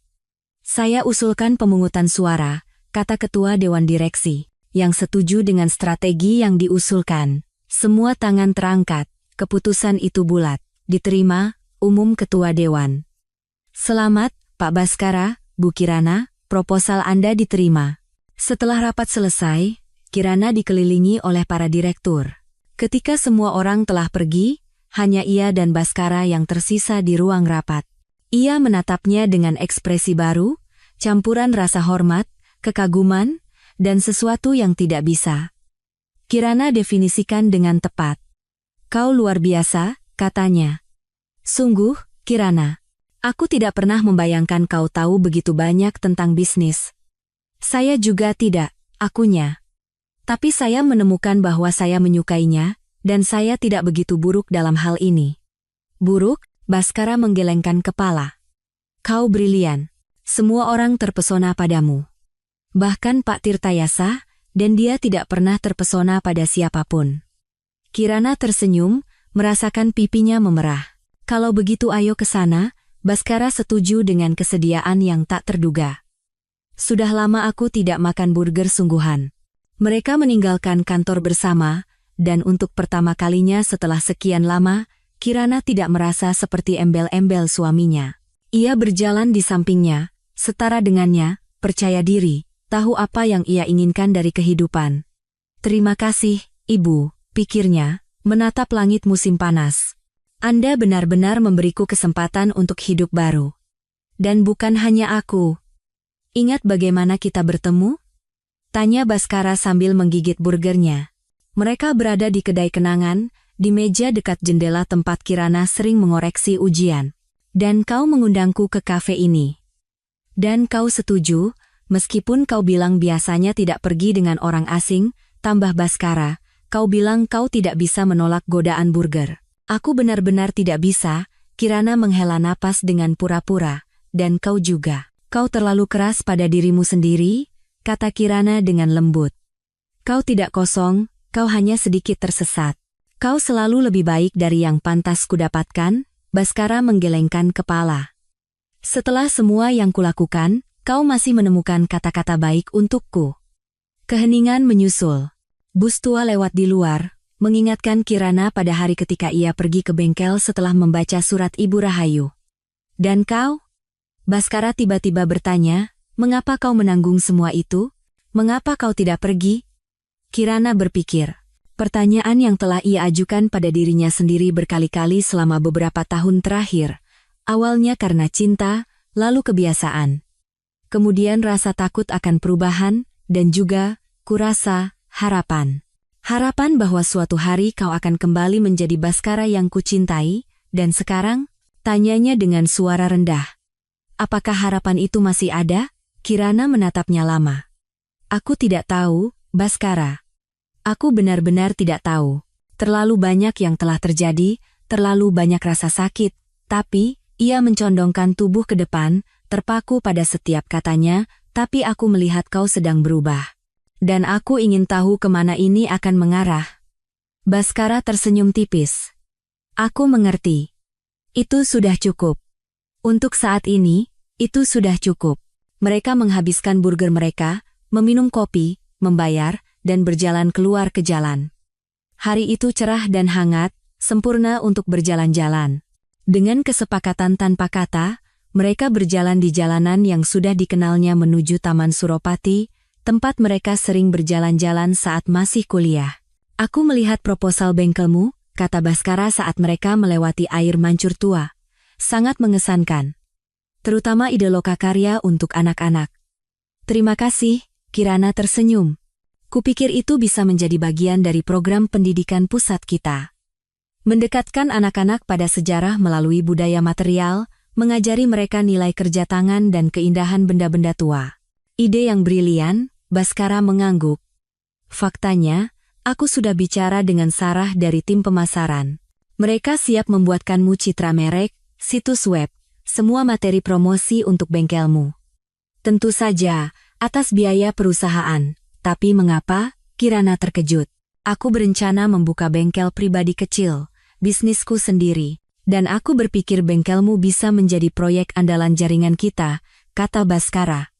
Model pertama tentang bagaimana seharusnya pusat restorasi di toko-toko kita. Tentu saja, jika kau setuju. Kirana berhenti, terharu oleh tawaran itu. Kau mengusulkan agar aku memimpin seluruh jaringan bengkel restorasi? Tepat, Baskara mengangguk. Siapa yang bisa melakukannya lebih baik darimu? Kau punya pengetahuan, bakat, pengalaman pedagogis, dan yang terpenting, cinta sejati pada benda-benda tua dan sejarah yang mereka simpan. Kirana tidak tahu harus berkata apa. Sebulan yang lalu, ia bahkan tidak akan bermimpi tentang perubahan seperti itu dalam hidupnya. Pikirkanlah, Baskara melihat kebingungannya dan berkata, jangan jawab sekarang. Mereka terus berjalan dan segera tiba di taman bermain di mana anak-anak tertawa di ayunan dan perosotan di bawah pengawasan ibu dan nenek mereka. Ingat saat kita membawa Yuda kecil ke sini? Tanya Kirana, memandangi anak-anak. Dia sangat suka ayunan. Tentu saja aku ingat, Baskara mengangguk dengan suara sedih. Sayang sekali aku jarang punya waktu untuknya. Selalu bekerja, dan dia tumbuh begitu cepat.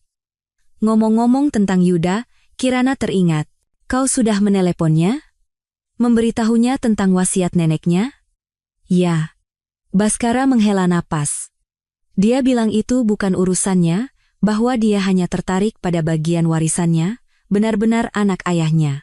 Tidak ada kepahitan dalam suaranya, dan Kirana tidak bisa menahan diri untuk tidak menyentuh tangannya dengan lembut. Dia masih muda, Baskara, beri dia waktu. Mungkin dia juga akan dewasa dan berubah, seperti kau. Aku harap begitu, Baskara tersenyum sedih. Aku tidak ingin dia mengulangi kesalahanku. Mereka tiba di sebuah kedai es krim kecil, dan tiba-tiba Baskara bertanya, mau es krim cone, seperti dulu? Tentu saja, Kirana tertawa, terkejut bahwa ia mengingat detail kecil dari masa lalu mereka. Mereka membeli es krim dan duduk di bangku dekat kolam, mengamati bebek-bebek yang berenang dengan angkuh, meminta remah-remah roti dari pengunjung taman. Kau tahu? Baskara tiba-tiba berkata, sudah lama sekali aku tidak merasa begitu nyaman. Seolah-olah aku baru saja melepaskan ransel berat yang telah kubawa selama bertahun-tahun. Aku mengerti, Kirana mengangguk, aku merasakan hal yang sama. Seolah-olah akhirnya aku bisa bernapas lega. Dan kau pikir kita punya kesempatan?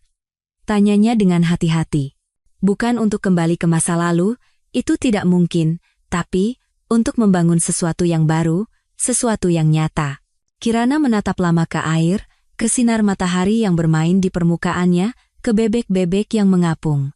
Lalu, dari tasnya, ia mengeluarkan kotak cincin yang ditinggalkan Baskara beberapa hari yang lalu. Aku belum bisa memakainya langsung, katanya dengan suara rendah, terlalu banyak rasa sakit dan luka. Tapi, aku bersedia mencoba. Selangkah demi selangkah. Baskara menutupi tangannya dengan tangannya. Hanya itu yang bisa kuharapkan. Kesempatan untuk membuktikan bahwa aku bisa menjadi orang yang lebih baik, bahwa kita bisa menjadi lebih baik bersama. Bulan-bulan berikutnya berlalu seperti sekejap mata bagi Kirana. Begitu banyak hal terjadi pada saat yang sama, sehingga terkadang ia bahkan tidak punya waktu untuk mengambil napas. Bengkelnya di kota tua dibuka pada pertengahan September dan langsung menarik perhatian. Artikel di majalah kota, laporan di televisi lokal, kampanye iklan yang diorganisir oleh Departemen Pemasaran Perusahaan semuanya berhasil. Pelanggan datang silih berganti, membawa benda-benda tua mereka untuk direstorasi atau sekadar meminta nasihat. Lokakarya untuk anak-anak, yang diadakan Kirana setiap akhir pekan, menjadi sukses besar. Para siswa dengan antusias mempelajari dasar-dasar restorasi, mendengarkan cerita tentang benda-benda tua, dan mencoba tangan mereka sendiri dengan kayu dan pernis. Bengkel itu secara bertahap menjadi tidak hanya ruang kerja, tetapi juga pusat budaya, tempat pertemuan dengan sejarawan, kolektor, dan sesama pengrajin restorasi diadakan. Kirana bersinar dengan kebahagiaan, melihat mimpi lamanya menjadi kenyataan.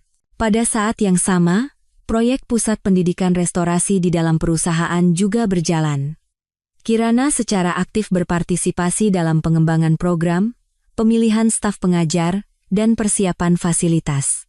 Itu tidak mudah, mengingat ia masih terus mengajar di sekolah, meskipun dengan jadwal yang dikurangi, hubungannya dengan Baskara berkembang, perlahan tapi pasti. Ia tidak pindah kembali ke rumah, lebih suka memberinya ruang dan waktu. Mereka bertemu beberapa kali seminggu di kafe, di taman, di bengkelnya. Mereka berbicara, menemukan kembali satu sama lain, belajar untuk saling mendengarkan. Terkadang mereka bertengkar, karena luka lama tidak begitu mudah dilupakan. Tapi sekarang mereka tahu bagaimana berbicara tentang perasaan mereka, mencari kompromi, menghormati batasan satu sama lain. Di tempat kerja, mereka menjadi tim yang sesungguhnya. Baskara, yang mengejutkan banyak orang, ternyata adalah CEO yang sangat baik, tetapi bukan lagi seorang diktator tunggal. Ia belajar untuk mendengarkan pendapat orang lain, termasuk pendapat Kirana, yang perspektif segarnya tentang bisnis ternyata sangat berharga. Suatu sore di bulan November, ketika salju pertama menutupi kota dengan selimut putih, Baskara mengundang Kirana makan malam. Bukan di restoran mewah untuk para elit korporat, seperti dulu, melainkan di restoran Italia yang nyaman dengan aroma roti yang baru dipanggang dan musik live. "Aku punya kejutan untukmu," katanya ketika mereka selesai dengan hidangan utama. "Sebenarnya, 2 kejutan. Aku tidak tahu apakah aku siap untuk kejutan," canda Kirana. "Kejutan terakhir dari keluargamu mengubah seluruh hidupku. Aku harap kau akan menyukai yang ini." Baskara tersenyum dan mengeluarkan sebuah amplop dari saku jaketnya. Kirana membukanya dan mengeluarkan 2 tiket pesawat. "Paris?" tanyanya terkejut, "untuk Natal?" "Ya," Baskara mengangguk. "Aku berpikir kita belum pernah pergi ke sana bersama. Dan kau selalu ingin melihat Louvre, Musée d'Orsay, Istana Versailles. Selain itu, ada toko-toko barang antik dan pasar loak yang luar biasa di sana." Tapi, Kirana tercengang. "Kita belum pernah berlibur berdua saja. Kau selalu bilang itu buang-buang waktu." "Aku mengatakan banyak hal," Baskara memotongnya dengan lembut, "dan sekarang aku menyesali banyak hal. Jika kau mengizinkanku, aku ingin menebus waktu yang hilang." Kirana menatap tiket pesawat itu tak percaya. Paris saat Natal. Rasanya seperti mewujudkan mimpi lama yang ia kira telah terkubur. "Terima kasih," bisiknya. "Ini hadiah yang luar biasa." Dan ini yang kedua, Baskara menyerahkan sebuah kotak beludru kecil padanya. Jantung Kirana berdebar kencang, jangan-jangan, ia membuka kotak itu. Di dalamnya bukan cincin pertunangan yang ia harapkan, melainkan sebuah bros halus berbentuk kotak kecil, bertatahkan safir kecil.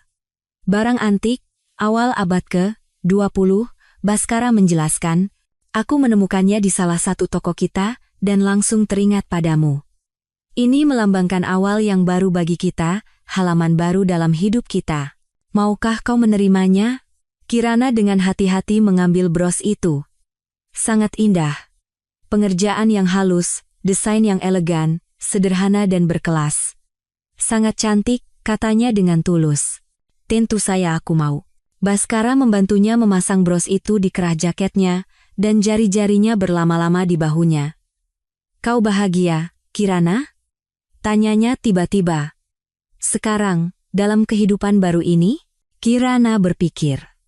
Setelah semua perubahan, semua liku-liku selama beberapa bulan itu, apakah ia bahagia? Ya, akhirnya ia menjawab.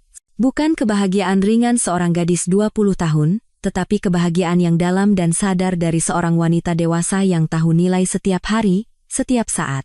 Ia menatapnya dan menambahkan, "Dan kau tahu apa yang paling menakjubkan?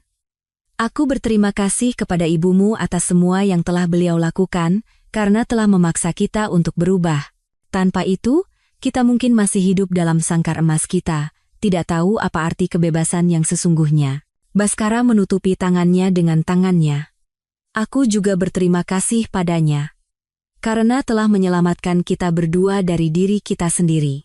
Mereka tersenyum, dan pada saat itu Kirana menyadari, apapun yang terjadi selanjutnya, bagaimanapun hidupnya akan berjalan, ia tidak akan pernah menyesali kesempatan tak terduga ini untuk menjadi bahagia, kesempatan untuk menjadi dirinya sendiri, untuk menemukan suara dan kekuatannya. "Untuk awal yang baru," usul Baskara, mengangkat gelasnya.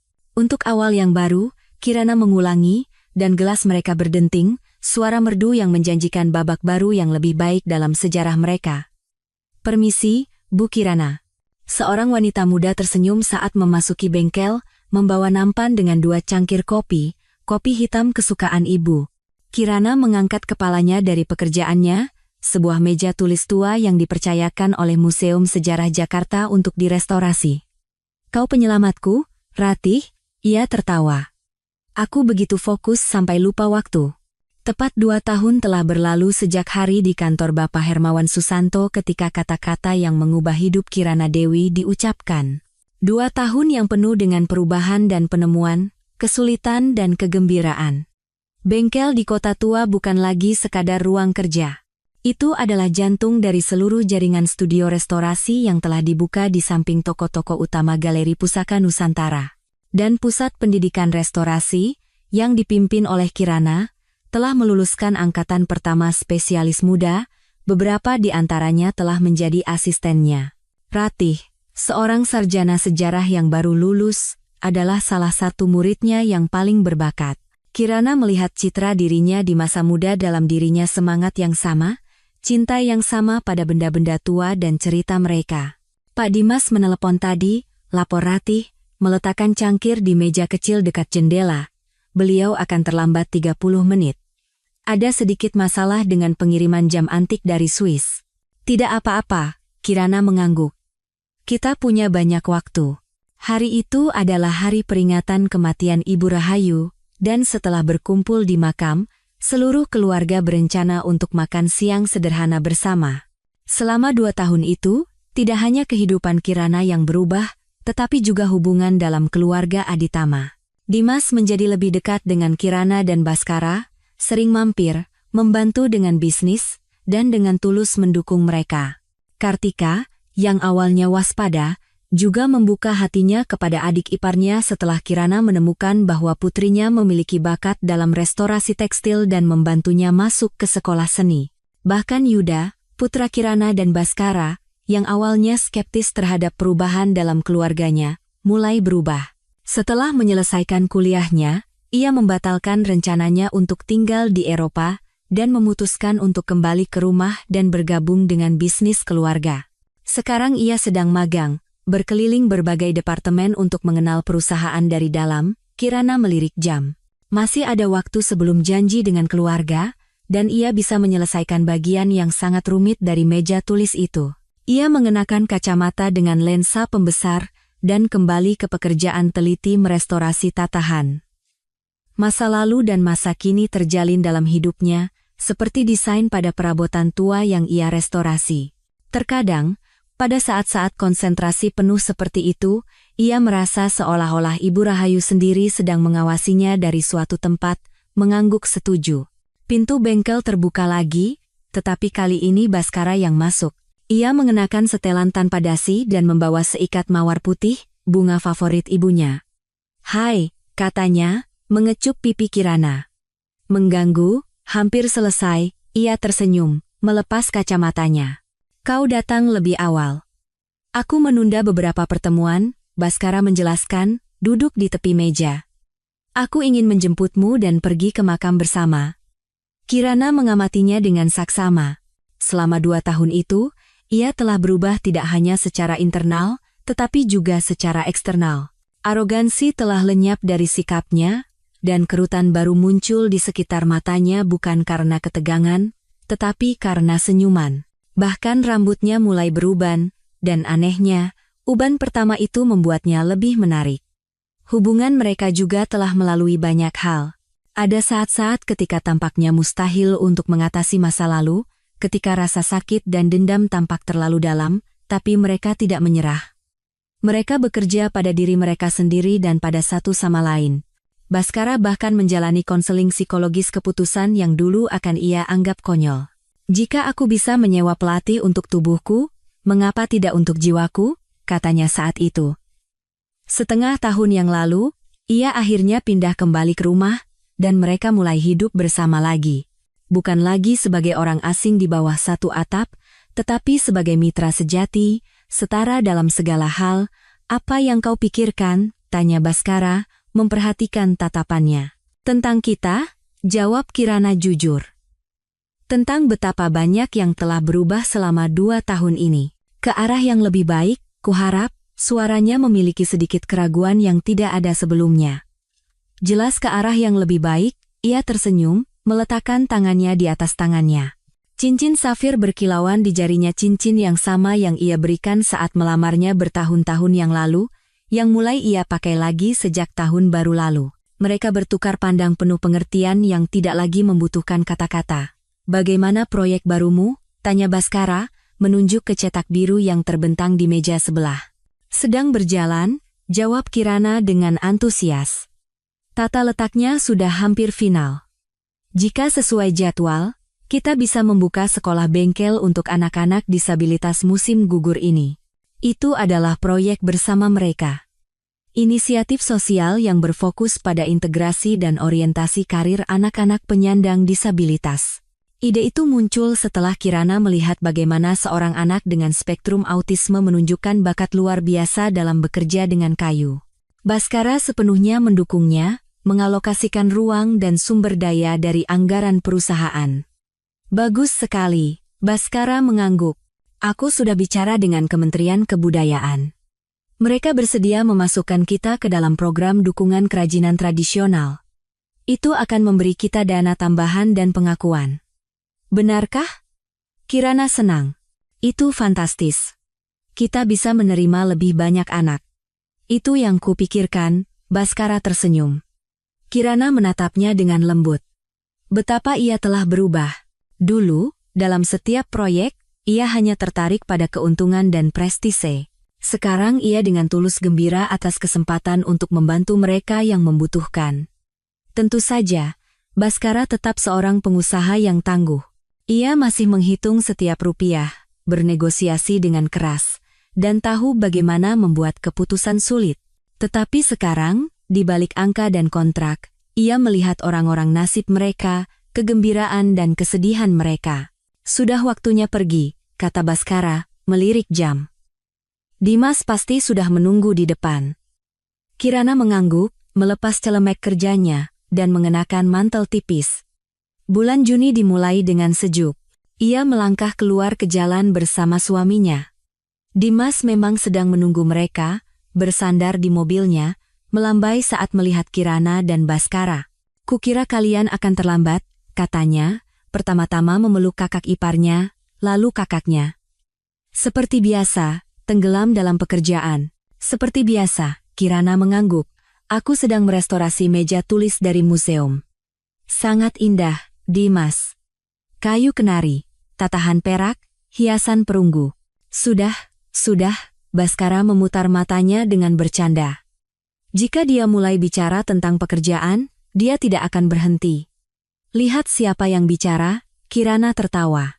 "Siapa yang semalam menjelaskan ide baru untuk instalasi etalase selama 2 jam? Aku mengaku bersalah." Baskara mengangkat tangan, menyerah dengan bercanda. "Ayo, cepat. Nanti Mbak Kartika tidak akan memaafkan kita jika terlambat."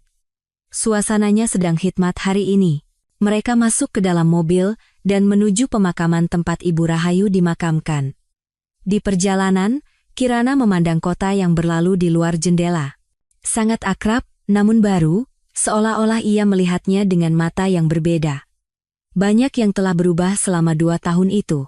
Ia telah meninggalkan sekolah, mengabdikan dirinya sepenuhnya pada restorasi dan pusat pendidikan. Ia dan Baskara telah pindah ke apartemen baru luas, tetapi tidak semewah yang lama. Ia mendapatkan teman-teman baru dan memulihkan hubungan dengan orang lain yang telah hilang saat ia mengabdikan dirinya pada kehidupan keluarga.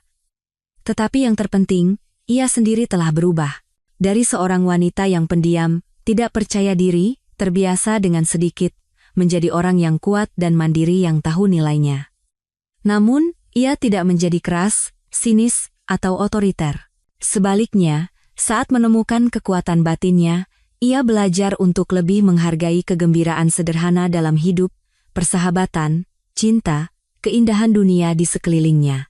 Di pemakaman, Kartika, suaminya, dan putri mereka sudah menunggu, dan yang mengejutkan Kirana, Yuda juga ada di sana, yang ia kira baru akan tiba malam hari. "Nak," Kirana memeluknya, tidak bisa menyembunyikan kegembiraannya. Kau bilang kau akan datang terlambat. Aku ingin memberi kejutan. Yuda tersenyum, balas memeluk ibunya. Lalu ia bersalaman dengan ayahnya dan menepuk bahu pamannya. Kirana menatap putranya dengan lembut. 23 tahun, tinggi, tampan. Secara fisik sangat mirip dengan Baskara muda, tetapi untungnya, tidak dalam karakter. 2 tahun terakhir telah mengubahnya juga. Ia menjadi lebih serius, lebih bertanggung jawab. Ia belajar untuk menghargai keluarganya dan akarnya. Mereka bersama-sama mendekati makam Ibu Rahayu. Nisannya sederhana namun elegan. Granit hitam, tulisan singkat, relief kecil berbentuk buku terbuka. Baskara meletakkan seikat mawar putih, dan semua orang terdiam, tenggelam dalam pikirannya masing-masing. Kirana menatap potret ibu mertuanya yang terukir di nisan. Wajah yang kaku, tatapan lurus, senyum tipis. Begitulah ia mengingatnya, otoriter, tegas, tidak mentolerir pertentangan. Siapa sangka bahwa wanita yang tampak begitu dingin dan penuh perhitungan itu sebenarnya menyimpan begitu banyak cinta yang tak terungkap dan begitu banyak mimpi yang tak terpenuhi di dalam jiwanya? Terima kasih, kata Kirana dalam hati, menatap potret itu, untuk semuanya. Karena telah melihat sesuatu dalam diriku yang bahkan aku sendiri tidak lihat, karena telah memberiku kesempatan, karena telah menyelamatkan tidak hanya aku, tetapi juga putramu. Aku harap Anda bangga pada kami sekarang. Angin sepoi-sepoi yang menggoyangkan pepohonan di pemakaman seolah berbisik sebagai jawaban. Aku bangga. Setelah dari pemakaman, mereka pergi ke restoran. Tempat yang sama di mana mereka pernah merayakan ulang tahun ke-70 Ibu Rahayu, ulang tahun terakhirnya. Duduk di sekitar meja bundar besar, mereka mengenang kehidupannya. Bukan hanya bulan-bulan terakhir yang digelapkan oleh penyakit, tetapi seluruh hidupnya yang penuh dengan perjuangan, kemenangan, kesalahan, dan kebijaksanaan. Kau tahu, Dimas tiba-tiba berkata, mengangkat gelasnya. Ibu selalu berkata bahwa yang terpenting dalam hidup adalah meninggalkan jejak. Bukan hanya uang atau properti, tetapi sesuatu yang lebih. Mengubah kehidupan setidaknya satu orang menjadi lebih baik. Ia melihat sekeliling meja. Menurutku ibu telah melakukan jauh lebih banyak dari itu. Beliau mengubah kehidupan kita semua. Bukan hanya mengubah, tambah Baskara. Beliau memberi kita kesempatan untuk menjadi orang yang lebih baik dari sebelumnya. Kesempatan untuk memperbaiki kesalahan kita, menemukan panggilan kita, mencapai kebahagiaan sejati. Dan untuk itu, aku berterima kasih padanya. Untuk ibu, kata Baskara, mengangkat gelasnya. Untuk nenek, tambah Yuda. Untuk Ibu Rahayu, bisik Kirana. Mereka bersulang, dan percakapan beralih ke topik lain, urusan perusahaan, proyek baru, rencana masa depan. Kartika bercerita tentang prestasi putrinya di sekolah seni, Dimas tentang pameran barunya, Yuda tentang magangnya, Baskara dan Kirana tentang proyek bengkel sosial untuk anak-anak disabilitas. Bagaimana dengan ide museum itu? Yuda tiba-tiba bertanya kepada ayahnya, Anda bilang Anda ingin membuka museum restorasi di dalam perusahaan. Ya. Ibumu dan aku sedang mengerjakan proposalnya, Baskara mengangguk. Kami ingin menciptakan ruang yang tidak hanya menampilkan benda-benda tua, tetapi juga proses restorasinya. Agar orang bisa melihat berapa banyak kerja keras, pengetahuan, dan cinta yang masuk ke dalam setiap benda bersejarah. Dan menamainya dengan nama nenek, Yuda memastikan. Ya, Kirana mengkonfirmasi. Museum Restorasi Rahayu Prawiro Atmojo. Kurasa beliau akan menyukainya. Tentu saja, Dimas tersenyum. Itulah yang beliau inginkan sebagai warisannya. Saat makan siang berakhir dan semua orang mulai berpamitan, Yuda mendekati Kirana dan memeluknya erat, seperti yang sudah lama tidak ia lakukan. Kau tahu, Bu, katanya dengan suara rendah, hanya untuknya. Aku bangga padamu. Atas apa yang telah kau capai. Atas siapa dirimu telah menjadi. Dan aku senang kau dan ayah kembali bersama. Benar-benar bersama. Mata Kirana berkaca-kaca mendengar kata-kata tak terduga dari putranya. Terima kasih, nak, bisiknya. Kata-kata itu sangat berarti. Dalam perjalanan pulang, ia dan Baskara mengemudi dalam diam, masing-masing tenggelam dalam pikirannya sendiri. Hari itu sangat emosional, dan keduanya merasa lelah yang menyenangkan. Apa yang kau pikirkan? Tanya Baskara saat mereka mendekati rumah. Tentang kehidupan, jawab Kirana. Tentang bagaimana terkadang ia berjalan ke arah yang aneh dan tak terduga. Siapa sangka 2 tahun yang lalu semuanya akan berubah seperti ini? Kau menyesal? Tanyanya dengan suara rendah. Tidak sedetik pun, jawab Kirana dengan tegas. Aku hanya menyesal tidak menyadari harta yang kumiliki lebih awal, kata Baskara dengan serius, tahun-tahun yang hilang. Tidak hilang, Kirana dengan lembut membantah. Itu hanya babak lain dalam hidup kita, bukan yang paling bahagia, tapi, tanpa itu, tidak akan ada babak baru ini. Baskara memarkir mobil di depan rumah, tetapi tidak terburu-buru turun. Kau tahu? Aku sedang berpikir, katanya, berbalik ke arah Kirana. Bagaimana kalau kita memperbarui janji pernikahan kita? Untuk ulang tahun pernikahan kita yang ke-20. Bukan hanya dengan makan malam atau perjalanan, tetapi benar-benar. Seolah-olah kita membuat perjanjian baru, berdasarkan siapa kita sekarang. Kirana menatapnya dengan heran. Ia sama sekali tidak mengharapkan proposal seperti itu. Kau serius? Sepenuhnya, Baskara mengangguk. Hanya keluarga, orang-orang terdekat kita. Atau kita bisa melakukannya dengan lebih banyak orang jika kau mau. Mengingat kau suka hal-hal kuno, mungkin pesta dengan gaya vintage. Kirana tertawa terbahak-bahak. Pesta gaya vintage? Kau yang selalu membenci pesta kostum? Untukmu, apapun, kata Baskara dengan serius. Aku ingin kau bahagia. Benar-benar bahagia. Kirana mengamatinya. Pelipisnya yang beruban. Kerutan di sekitar matanya. Fitur wajahnya yang semakin dalam seiring bertambahnya usia. Ia adalah Baskara yang sama yang pernah ia cintai, sekaligus pria lain lebih bijaksana, lebih hangat, lebih manusiawi. Aku sudah bahagia, katanya dengan lembut, tapi, aku suka ide itu. Tanpa kostum, hanya keluarga kita, teman-teman kita, dan janji yang tulus. Baiklah, Baskara tersenyum. Ia membungkuk dan mengecupnya dengan lembut, seperti di awal cerita mereka, ketika dunia tampak penuh dengan kemungkinan dan harapan. Kirana membalas ciuman itu, merasakan hatinya dipenuhi kehangatan. Kehidupan telah mengambil giliran yang tak terduga, tetapi itu telah membawanya tepat ke tempat yang seharusnya, kepada dirinya sendiri, kepada panggilannya, kepada kebahagiaannya. Saat turun dari mobil, mereka bergandengan tangan dan berjalan menuju rumah. Matahari terbenam mewarnai puncak-puncak pohon dengan warna keemasan. Dari kejauhan terdengar suara musik, dan angin sepoi-sepoi membawa aroma pohon linden yang sedang mekar. Malam musim panas biasa dalam kehidupan 2 orang yang akhirnya menemukan jalan kembali satu sama lain dan kepada diri mereka sendiri. Terima kasih, Ibu, Kirana dalam hati mengulangi, menatap langit senja. Terima kasih atas warisan tak terduga, yang ternyata jauh lebih besar dari uang atau saham, terima kasih atas kesempatan untuk hidup yang sesungguhnya. Dan angin sepoi-sepoi seolah berbisik lagi sebagai jawaban, berbahagialah, Kirana, jalani hidupmu sepenuhnya. Itulah warisan terbesar yang bisa ditinggalkan seseorang untuk orang lain.